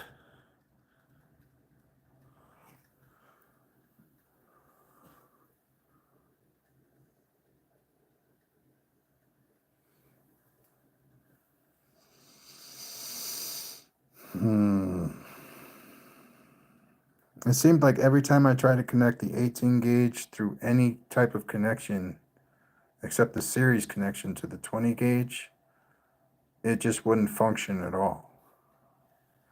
Especially through the SSG. You got to remember that's my drive. The SSG is my driver.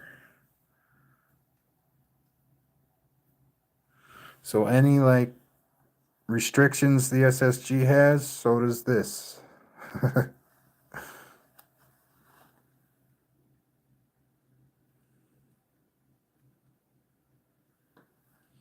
Yeah, man, I don't see that type of attitude going very far in the future.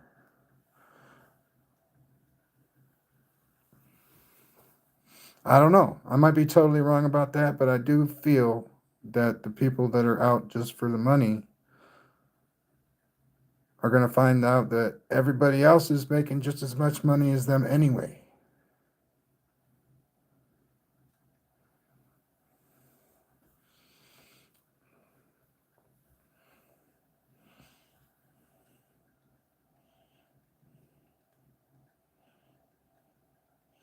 And they just shot everybody in the foot to get a patent. Everything should be open source in the future, man. I don't respect it. The secrecy, I totally want to, I mean, anybody who incites that kind of hysteria they need to be punished. Seriously.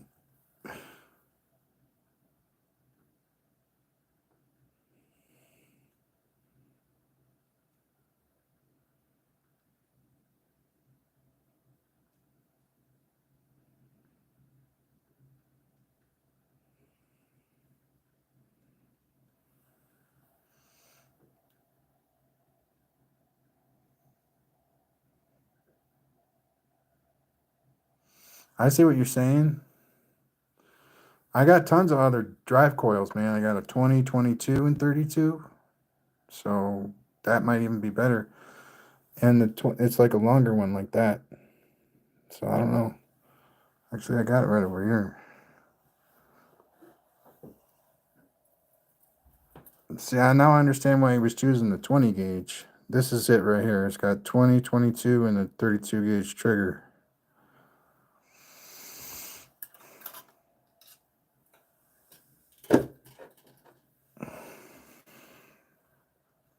And that's why the series circuit was so much smoother. Because it was twice as long and it bottlenecked into a 20. So it was virtually a 20 gauge that was twice as long.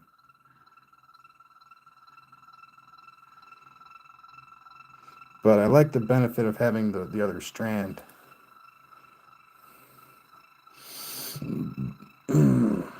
Hell yeah. 111. Welcome, everybody. This is Pulse Motor Mayhem.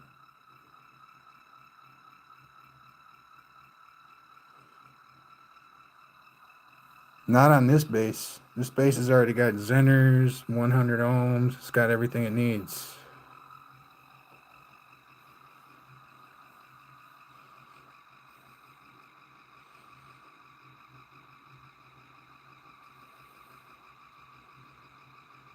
You mean just add more resistance to it? You can do that to the SSG? It's very versatile.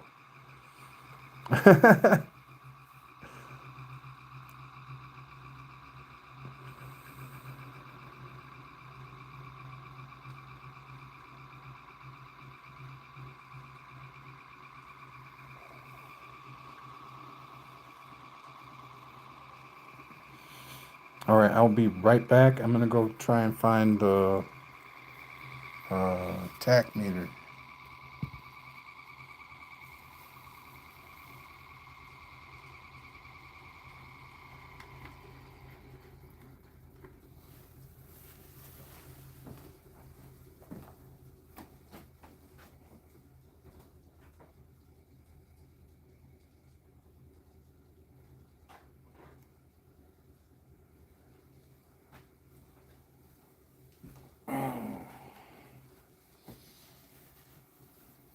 See, now what if I hook it back up in series, and then instead of trying to like wrap it back into itself, I just hook it up to that other drive coil over there.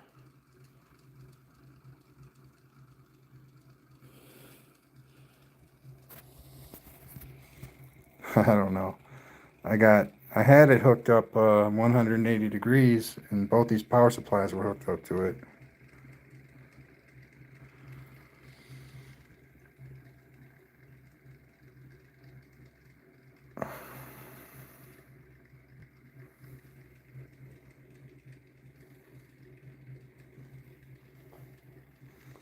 All right, I'm going to try something, and this might be what you meant all along.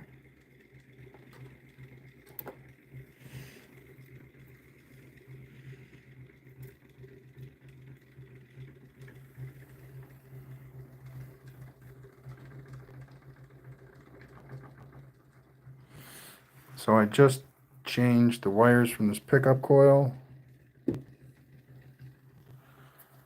to the 20 gauge directly, and our our reading went down to virtually nothing.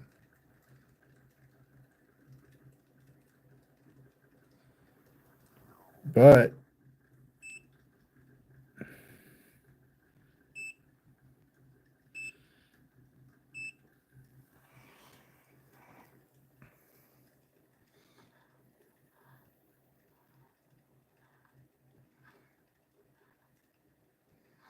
nope, it won't even function. Well, I saw an amp go on there just a little bit ago. What if I turn it up?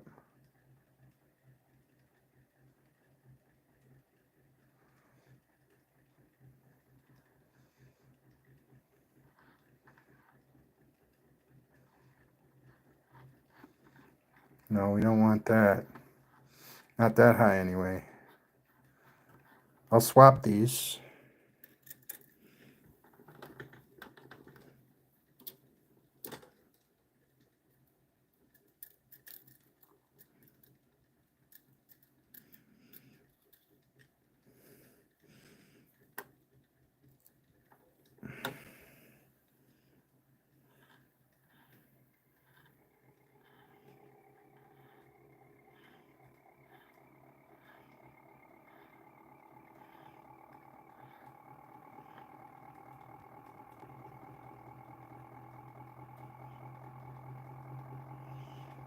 No, there's no output with it like this. No output.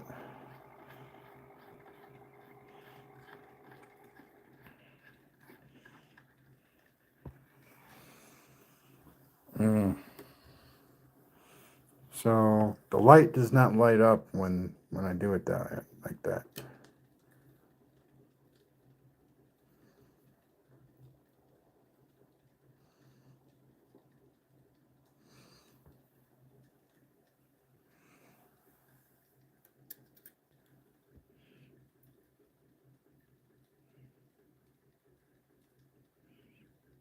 Which is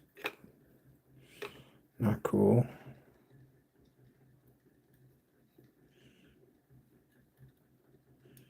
It's all right though. I'm not too surprised.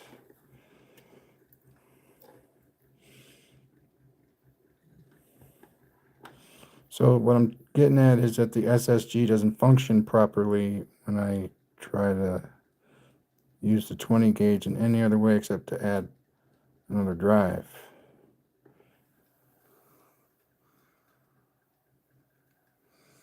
But the pickup coil works quite well, and whatever stoppage it has on the rotor, it's minimal, and I'm not looking to make this thing run forever because it's just, no, and still I haven't seen it. Show me the scat. That is not a paper full of numbers.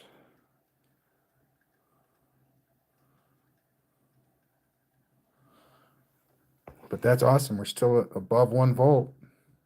That is freaking cool.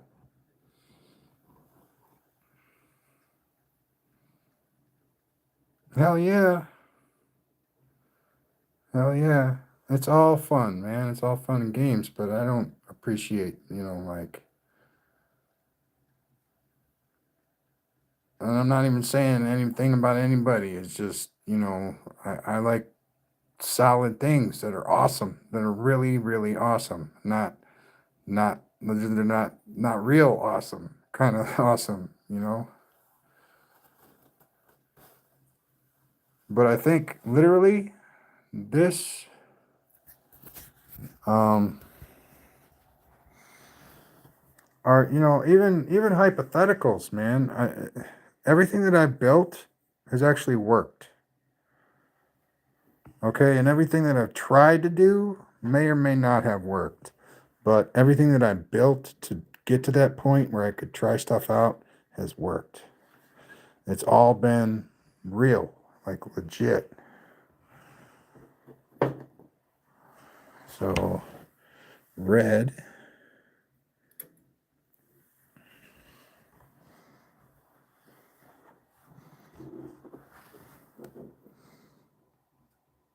We're just going to plug the light directly into the 20.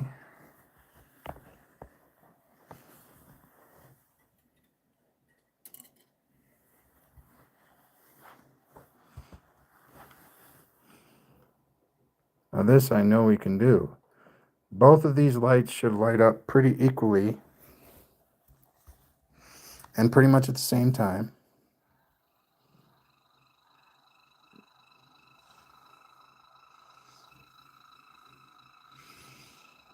Because that connection is real. Now, if I could hook it up to collect EMF and plug it back into the 18 gauge, see, man, we got to talk about this and maybe draw a picture or something. Because I'm confused. I'm like upside down and backwards to the way you're explaining it to me. So, but I really would like to figure this out and get all of what's going on right here into this. But this is one SSG, and we're getting two outputs out of it, 100% outputs out of the SSG.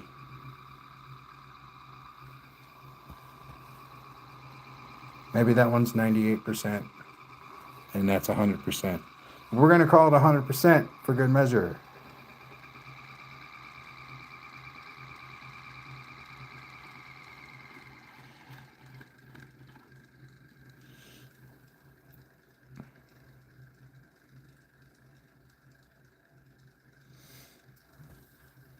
I just get frustrated when somebody's trying to explain something to me and I don't get it. You know what I'm saying? I don't know what to tell them. It's like, hey, man, I don't get it. I don't know. And he's like, you can't still tell me you don't know. Well, man, I don't get it. I don't know. Anyway, I think this is really cool that now that it's juiced up, I think roughly every time the coil passes that 32 gauge coil, every time the rotor does, there's 9 magnets on it. I think something right around 23 volts gets generated with the EMF based on the proximity to the rotor. About 23 volts a turn with that much space. This much space. Okay?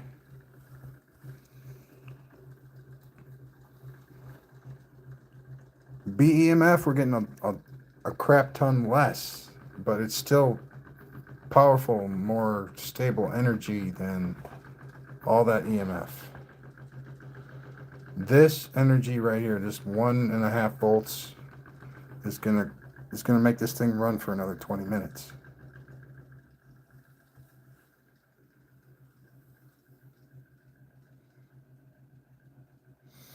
And it doesn't matter if you don't believe me. You can stay here and watch it. This will happen. We'll be going real slow at the end of 20 minutes, but yeah, it'll go.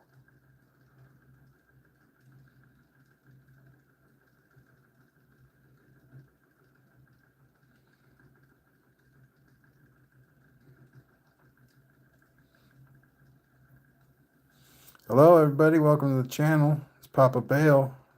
Please like, subscribe, hit the notification bell, and share if you like the content.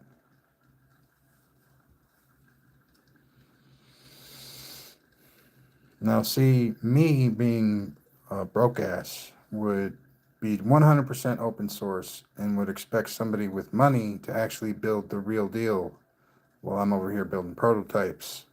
I would give all my information away for free because I actually want to see something happen. Okay?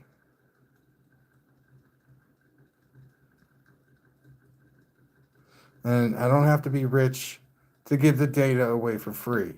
All right? And as a matter of fact, some of the data that I come up with on my own might actually be worth something, but I'm going to give it away for free. You know why? Because it's going to help everything out a lot better than if I got money for it. And what am I going to do with money? You don't have any idea how I live, man. Money actually makes my life worse. I love money, though. That's why it makes it worse. Because the more money I have, the worse drugs I can do. Just put it that way. Of course, I don't do really bad drugs, but it would be an open door. An open frickin' door to be doing some pretty nasty stuff. I don't need all that. I don't need all that. I don't need the latest computer anymore. I don't need all that crap. I don't need it. I've done it all, man. I don't need it anymore. I just need to make this world a better place. That's what I need to do. And I'm struggling on how I'm going to do that, but this seems like a pretty awesome thing. I can make an e-bike out of this technology right here. And somebody else just gave me the idea. It's like, when's the M.P.H e-bike coming out? I mean, like, well, this tech actually would fit right in there. Just need a few capacitors. But no. See, right here, pickup coil, drive coil. And then you got your offset one on the other side. It's like, I just keep going, man. Like, pop, pop, pop, pop, pop. Just every single spin. There's 18 pops on this thing for 9 magnets. But as you can see, I have the second drive coil pulled off. It's not equal size. It's equal in the gauges and its strength, but it's not equal size. So it kind of slows everything down when I have it running at equal voltage on the other side. So I pulled it out.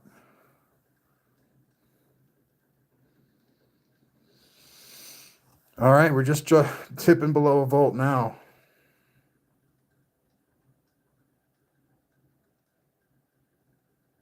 That is so cool. This thing has been spinning now for what, 10 minutes?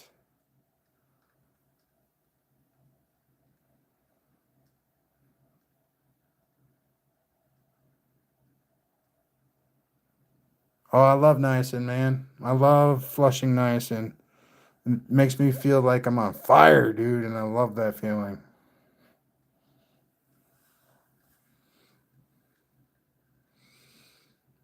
I love that. And it's not just to clean out, man. I mean, although it flushes your system rather well. You can get it's a trip. That's the whole like point of it. If you like the way it feels, you're going on a bee trip.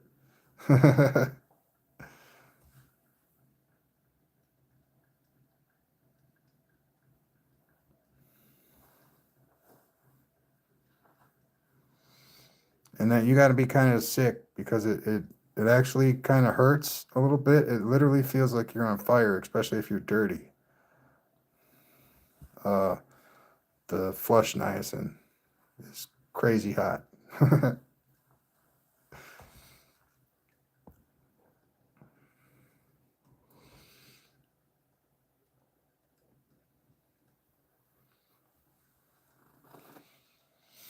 So I'm not going to say anything, but I think 20 minutes was a pretty good call.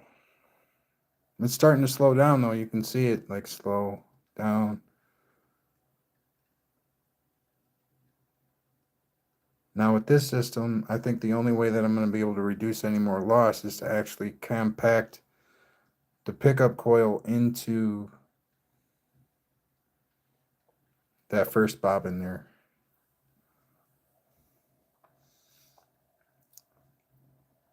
But I'm not trying to do more drugs, man. I'm not trying to kill myself on a daily basis. I'm not trying to do that.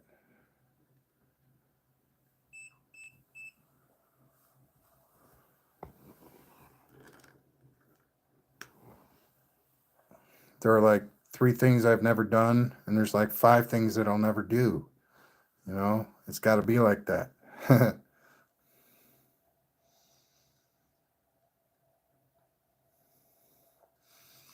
But yeah, man, they took my Ritalin after like feeding me Ritalin for like the first, from 10 to 13, they decided to stop giving it to me. My head's been screwed up ever since.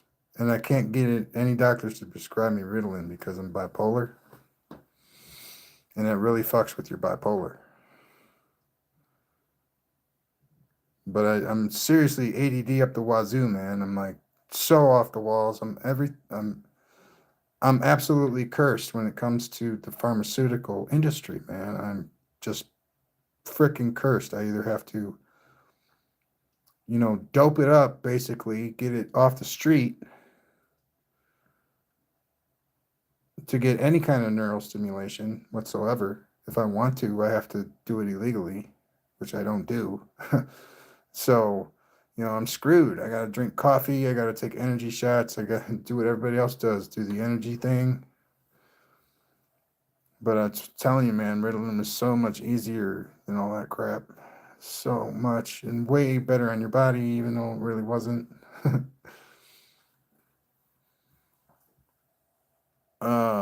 But I'm still getting stuff done, even though I can't focus on anything for the life of me. I'm still getting it done.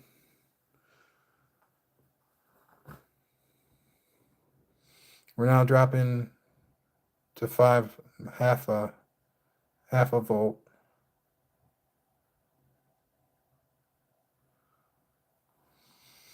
We're gonna let it go. We're gonna let it go, just so that I can prove my point that this was gonna spin for another 20 minutes without power. And it is not a flywheel. It is kind of built like a flywheel, but it is not a flywheel. It is just a rotor. It is heavy, though, without a doubt. There's a lot of inertia with it, but I mean, if you want to see a flywheel, there's a flywheel. That thing is heavy, and it's awesomely powerful. It's got 12 neodymium magnets that are N52 and 40 millimeter round. Very, very powerful.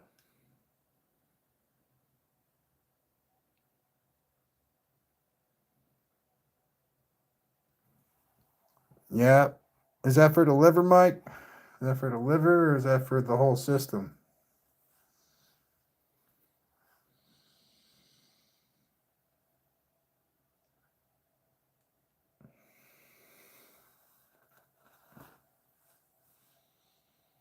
And we're tapering down to the final moments. I know I'm saying that now, but when it rolls around to 10 more minutes from now, we'll be like, all right, that's time for me to go.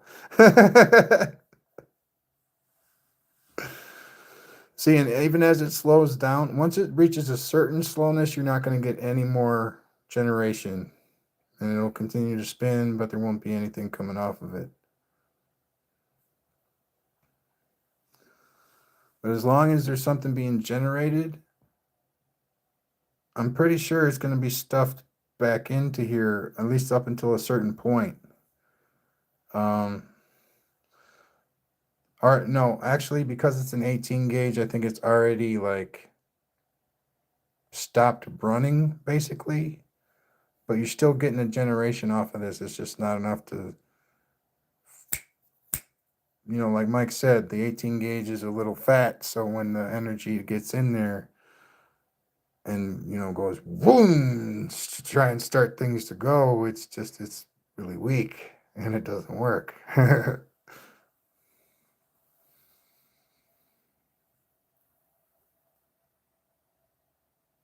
Mm-hmm. In my opinion, Mike, there is no one part of the system that is more important than the other when it's a vital organ.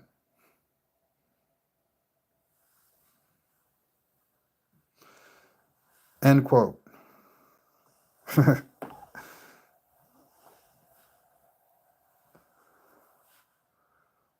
But yeah, I agree. Without the liver, you're fucked. You can have a little bit of a liver and still be okay, but, and I don't know, your definition of okay might vary.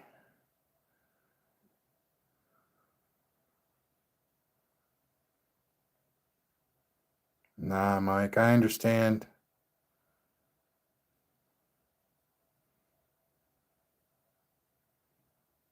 Hello, I got you. You got to put some metal in your liver to make it better.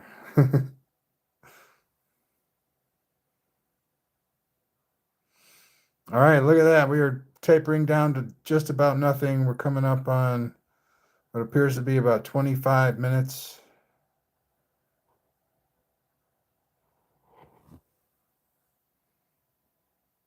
Not sure if that's exactly right. Maybe 20 minutes. I know that when I started counting at 2:06, it had already been going for 5 minutes. So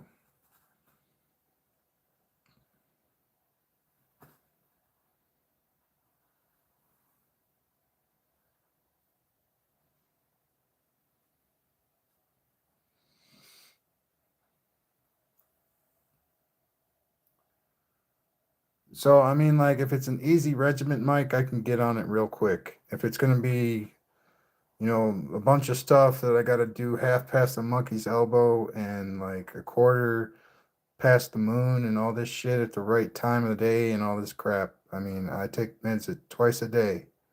Okay, I take them in the morning and at night. So if it fits into that regiment, I'm good. I'm not down for like, it's got to be easy. It's got to be simple. That man, it sounds simple. Zinc will drive the copper out. Absolutely. Oh my God, we're coming down to the bare minimum. There's literally nothing going on right now. Just that, people. Just that. Microvolts. And like I said, oh, oh, 3 seconds, two. Yes. I was so dead on the money with that 20 minutes. Oh, so 25 total minutes. No, 20 minutes. Because I started at 2:06. Said it would be 20 minutes, and that was 5 minutes after I started it. Wow, man. 21 minutes. Oh, I've taken some very nasty supplements, like iodine tasting supplements. So I'm all right. I'll be all right with all that. And niacin is one of those supplements that tastes like almost pure iodine. It's like, ugh. Bingo. Oh my God, I couldn't have guessed that one any better than I did. So fun to have that happen. And I just took one look at it. I'm like, it's gonna go for another 20 minutes. Wow, I'm so happy with myself right now.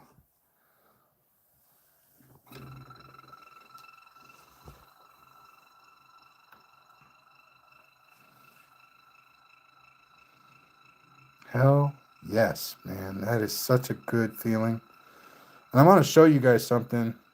It's in the other room. And I want to show it to you. It's going to be Pretty cool. It's a toroidal motor experiment that I'm doing. There's been some toroidal movement going on. But I'm gonna make it special. I'm gonna make it a counter rotator toroidal.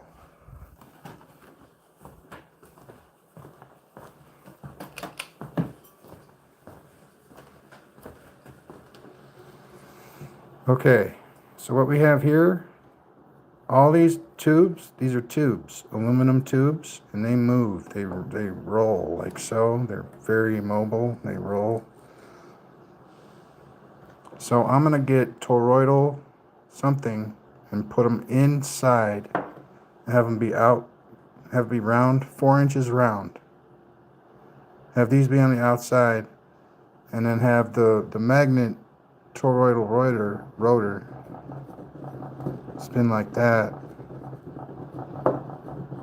and have the thing on the outside spin the other way, because we're gonna make it spin. That's what we're gonna do. We're gonna make it spin both ways at the same time.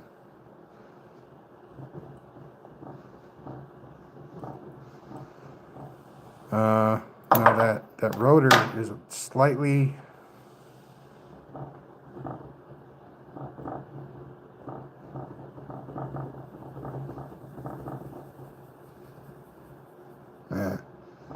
and obviously with permanent magnets you got to have motion to get motion.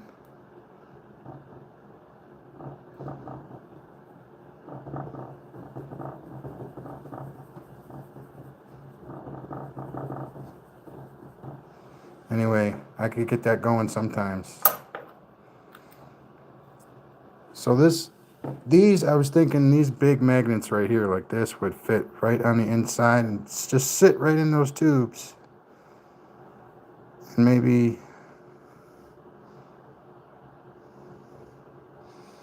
because the orientation of these magnets are, they're like, this is the north face right here. This whole side is the north side.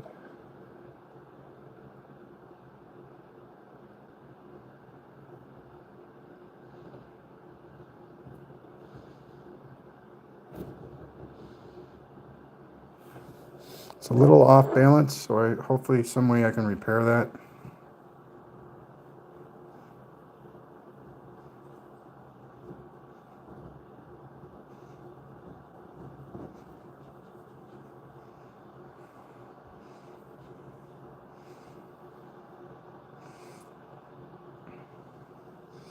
So I'm thinking I actually want to work a piston into this somehow, like a piston mechanism.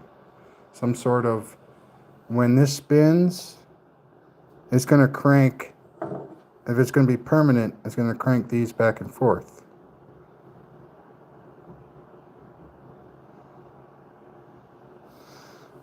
Or something. Otherwise, I'm going to have to make a ring about yay big and put little radial coils along the inside and run it the way I run everything else. But when I'm done with this, the outside is going to run one way and the inside is going to run the other way. Sweet, right?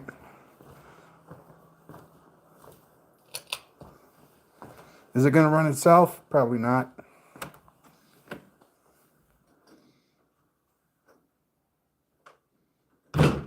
What about the Taco Bell drive-thru?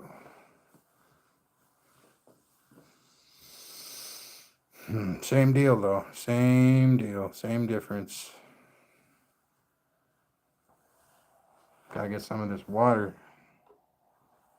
Hey,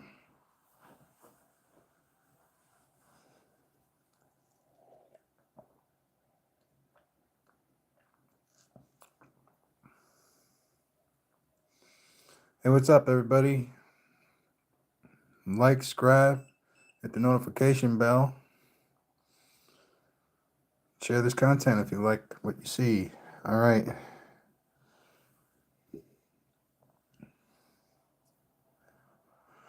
I'm gonna wrap it up here pretty soon. Gonna play some Diablo 4, maybe some Civilization 7. and cut loose. I'll talk to you, Mike. If you want to hit me up on the Discord, my invite is on my YouTube community, the About page. So if you want to hit me up on the Discord, we can talk. Some of my videos have the Discord posted. So maybe tomorrow, though. I'm feeling kind of woozy. I need to get some more water in me.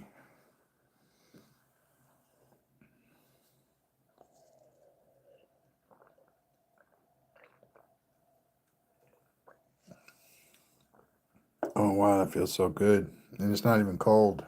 It feels, feels good when you're dehydrated. It doesn't even have to be cold. You'll just suck it down. It doesn't matter. It could be spit. You just drink it. If you're thirsty. If you've never drunken a cup of spit, you've never been thirsty.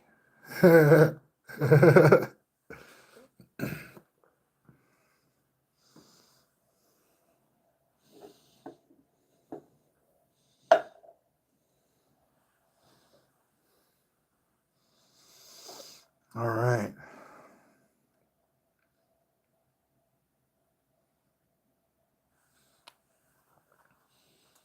This is so cool. This stuff is just awesome. And this thing will, if I don't stop it, it'll run for the next 10 minutes. And that's just from, it moving. But so honestly, since it's a flow matrix, when you stop, the power's gone. Okay? It has to be moving. It doesn't have to have a power source more than your hand, but it has to be moving for it to be functioning. If it's not moving, it's not functioning. And there's other stuff going on right now. There's a MEG going on right now. The motionless electromagnetic generator. I mean, I have one of those chilling right over here. You hook this up to the signal generators and your transistor, it's the same deal. You can even have it, make a field twice as big. And that's iron infused PLA that I wrapped them on. So, yeah. And then you have, contactless, this coil out here this way, and you have the light hooked up to this coil or whatever you're hooking up to, and this is a propagator style. And this can go all the way around in a hex. I was going to make a hexagonal toroidal where each edge was virtually, just a drive and a pickup coil. And then, a drive and a pickup coil. I was even debating on whether or not I was going to have one core for the whole thing.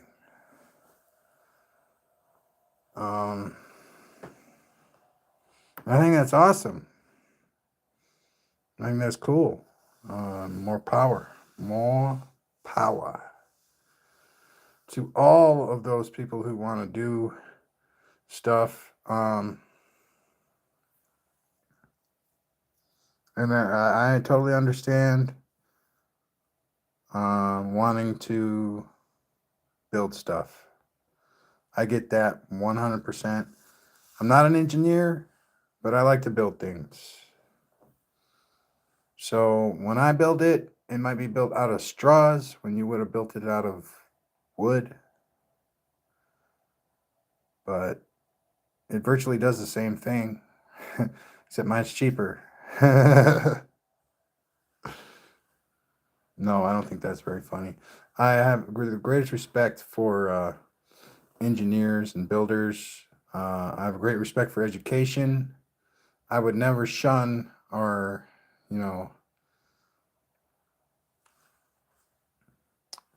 Now, the cost of education is ridiculously stupid and retarded beyond belief. And I'm so angry about it that I've said now dumb stuff.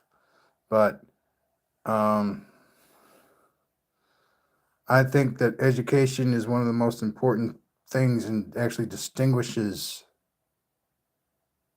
people. It does. Because if education is one of your values, you got a thumbs up coming from me. Okay? Even if it's going to cost you $100 grand that you're never going to pay back, you got a thumbs up coming from me.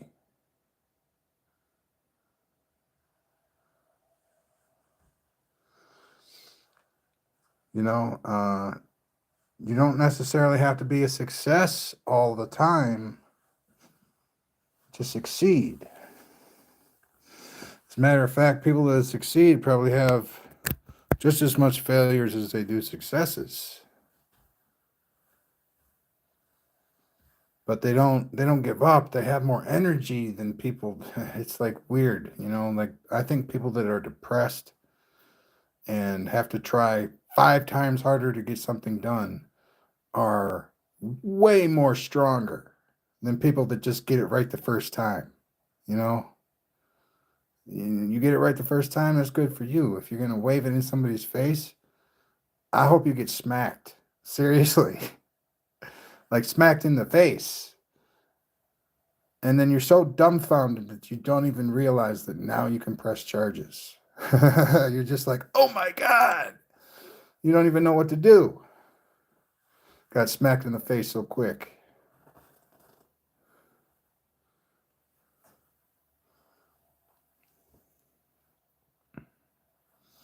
Oh man. Here I go again.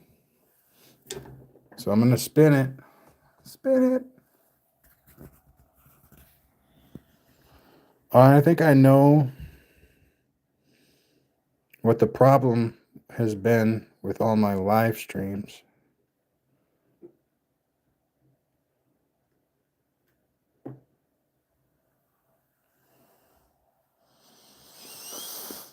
And I think I fixed it. It's the orientation of the camera when you're using your mobile.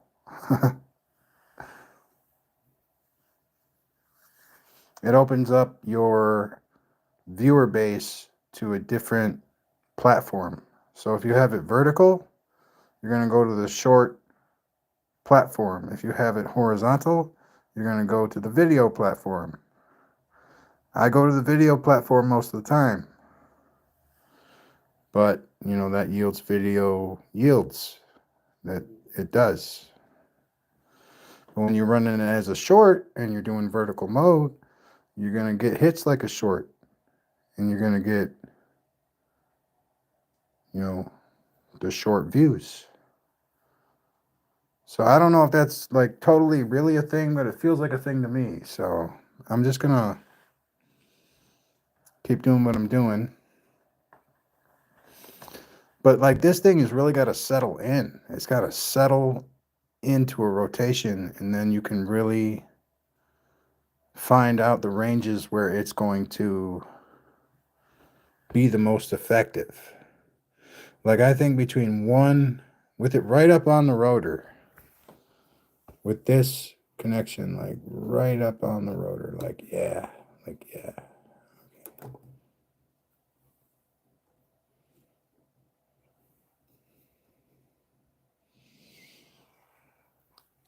Okay.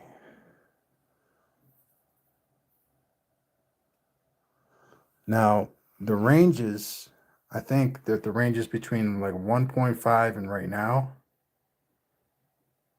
will be constantly like that, constantly going up, at least by 1/10 of a volt every time it goes up. But then it'll go down 3 times real fast. It'll go down like 0.4 or in between 0.4 and 0.3. You know, that's not what I mean. 0.003 or 0.004.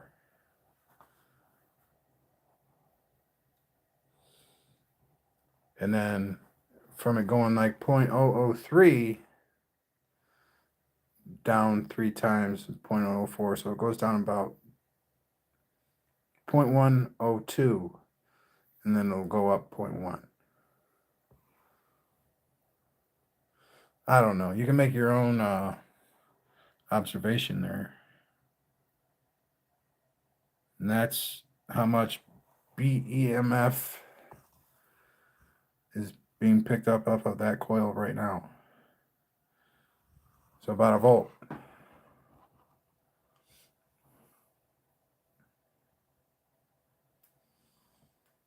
And I don't know if this is right. I think it's right. With the way that I have things arranged here, with the coils that I have, about 5 volts, 5 to 6 volts of BEMF is the max that I'm going to get. It's a little bit more than, say, an aluminum dynamo. You get maybe 3 to 5 with that. And then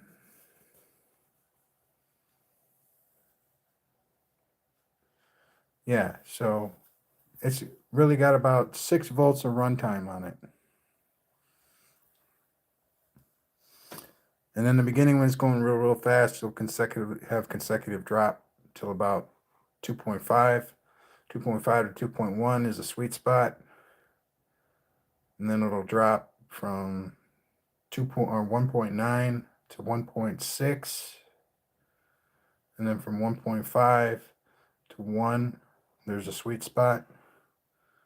And then it's pretty much downhill from there.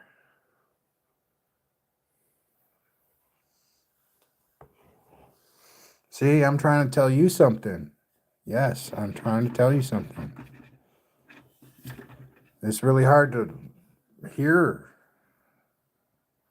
I know. I think I got so much I gotta learn, you know?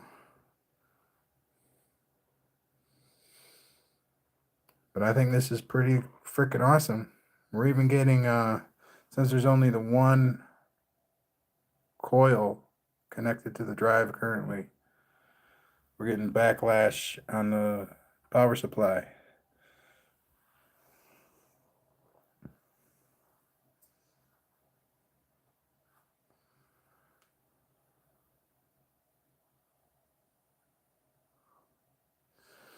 Maybe there's some coffee over there in that cup.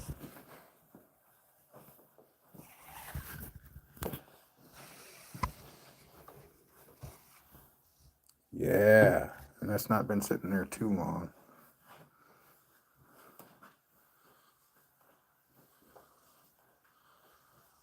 So cool. And I love this rotor, man. This rotor is really, really smooth.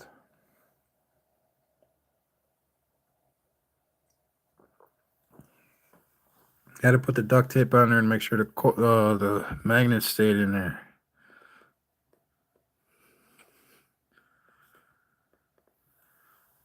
Got the maglev.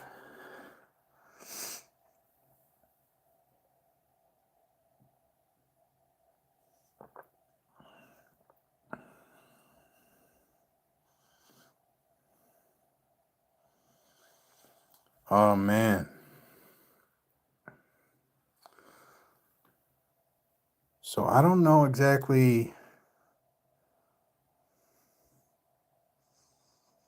I want to really work on that toroidal motor. I have just a DC motor that I can hook up to the end of that if that's what I want to do. I've got lots of things that I can do.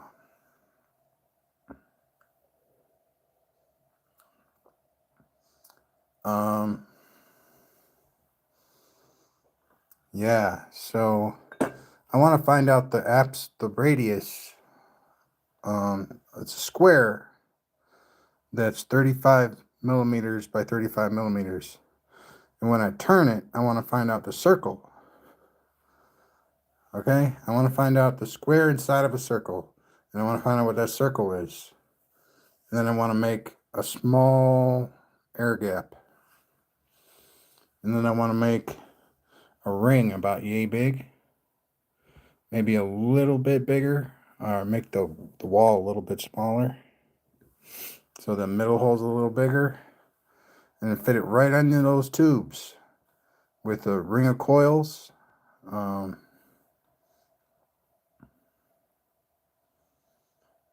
maybe even just 2 coils. It could just be 2 coils in the shape of a ring. you know, it's going to have a former that looks kind of like that. Because this is just a tabletop experiment, and I want it to go well. It's going to be a counter-rotating toroidal motor. And it's a one magnet in the rotor. For the rotor, it's one magnet. That is very large. I have one over here that I can use in case that one doesn't pan out.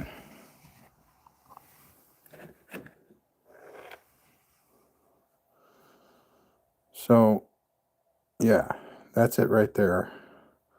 The north is on the long side, and south is on the long side, so.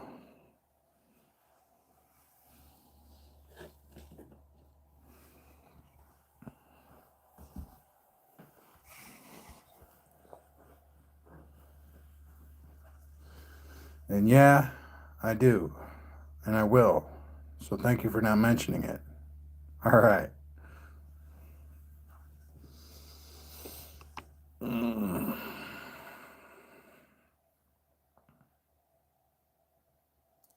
So that magnet is encased in plastic, and I need to have it spin freely. But since it's so big and there's going to be such little amount of space, I don't need like 12 electromagnets on this thing. I just need like 3. Or just 2 even.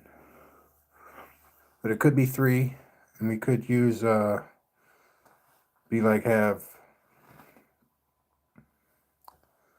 3-phase motors on it. So 1 magnet, and then have 3 rings around the magnet, with each of them having 3 phases. Each of them being their own motor per se, kind of, but they're all going to be moving in the same direction. Seems kind of complicated, but I'm pretty sure it'll be all right. I just have to find a way to adhere the wire to the inside, and it might actually be a serpentine coil of some sort with a trigger and a trigger in it. So I'll probably make it all out of 32 gauge, or maybe even 24. Make it all out of 24 gauge. And make those coils strong enough to turn the motor. Really, really cool. All right, so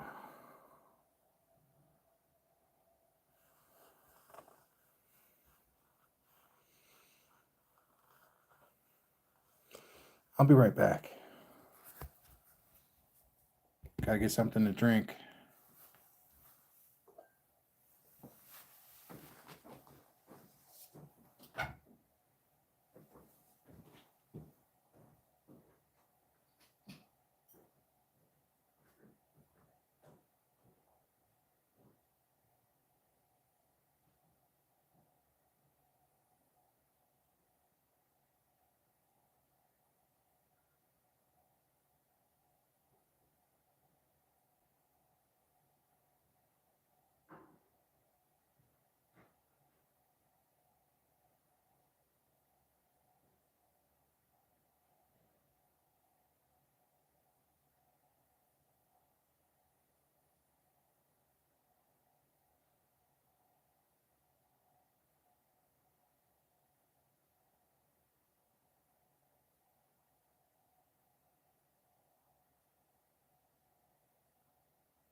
All right. Hello, hello. I'm back. All right. So, and that may have stopped.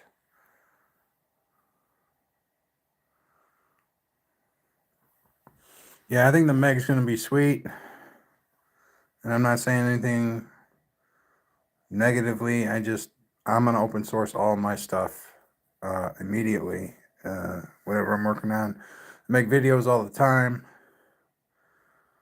And I hope that whatever's going on eventually adds up to something. It'd be really, really awesome if we could, get this to run off of its own juice. But, I don't know. There's just so much to learn here. And it doesn't seem like there's much here, but there's a ton.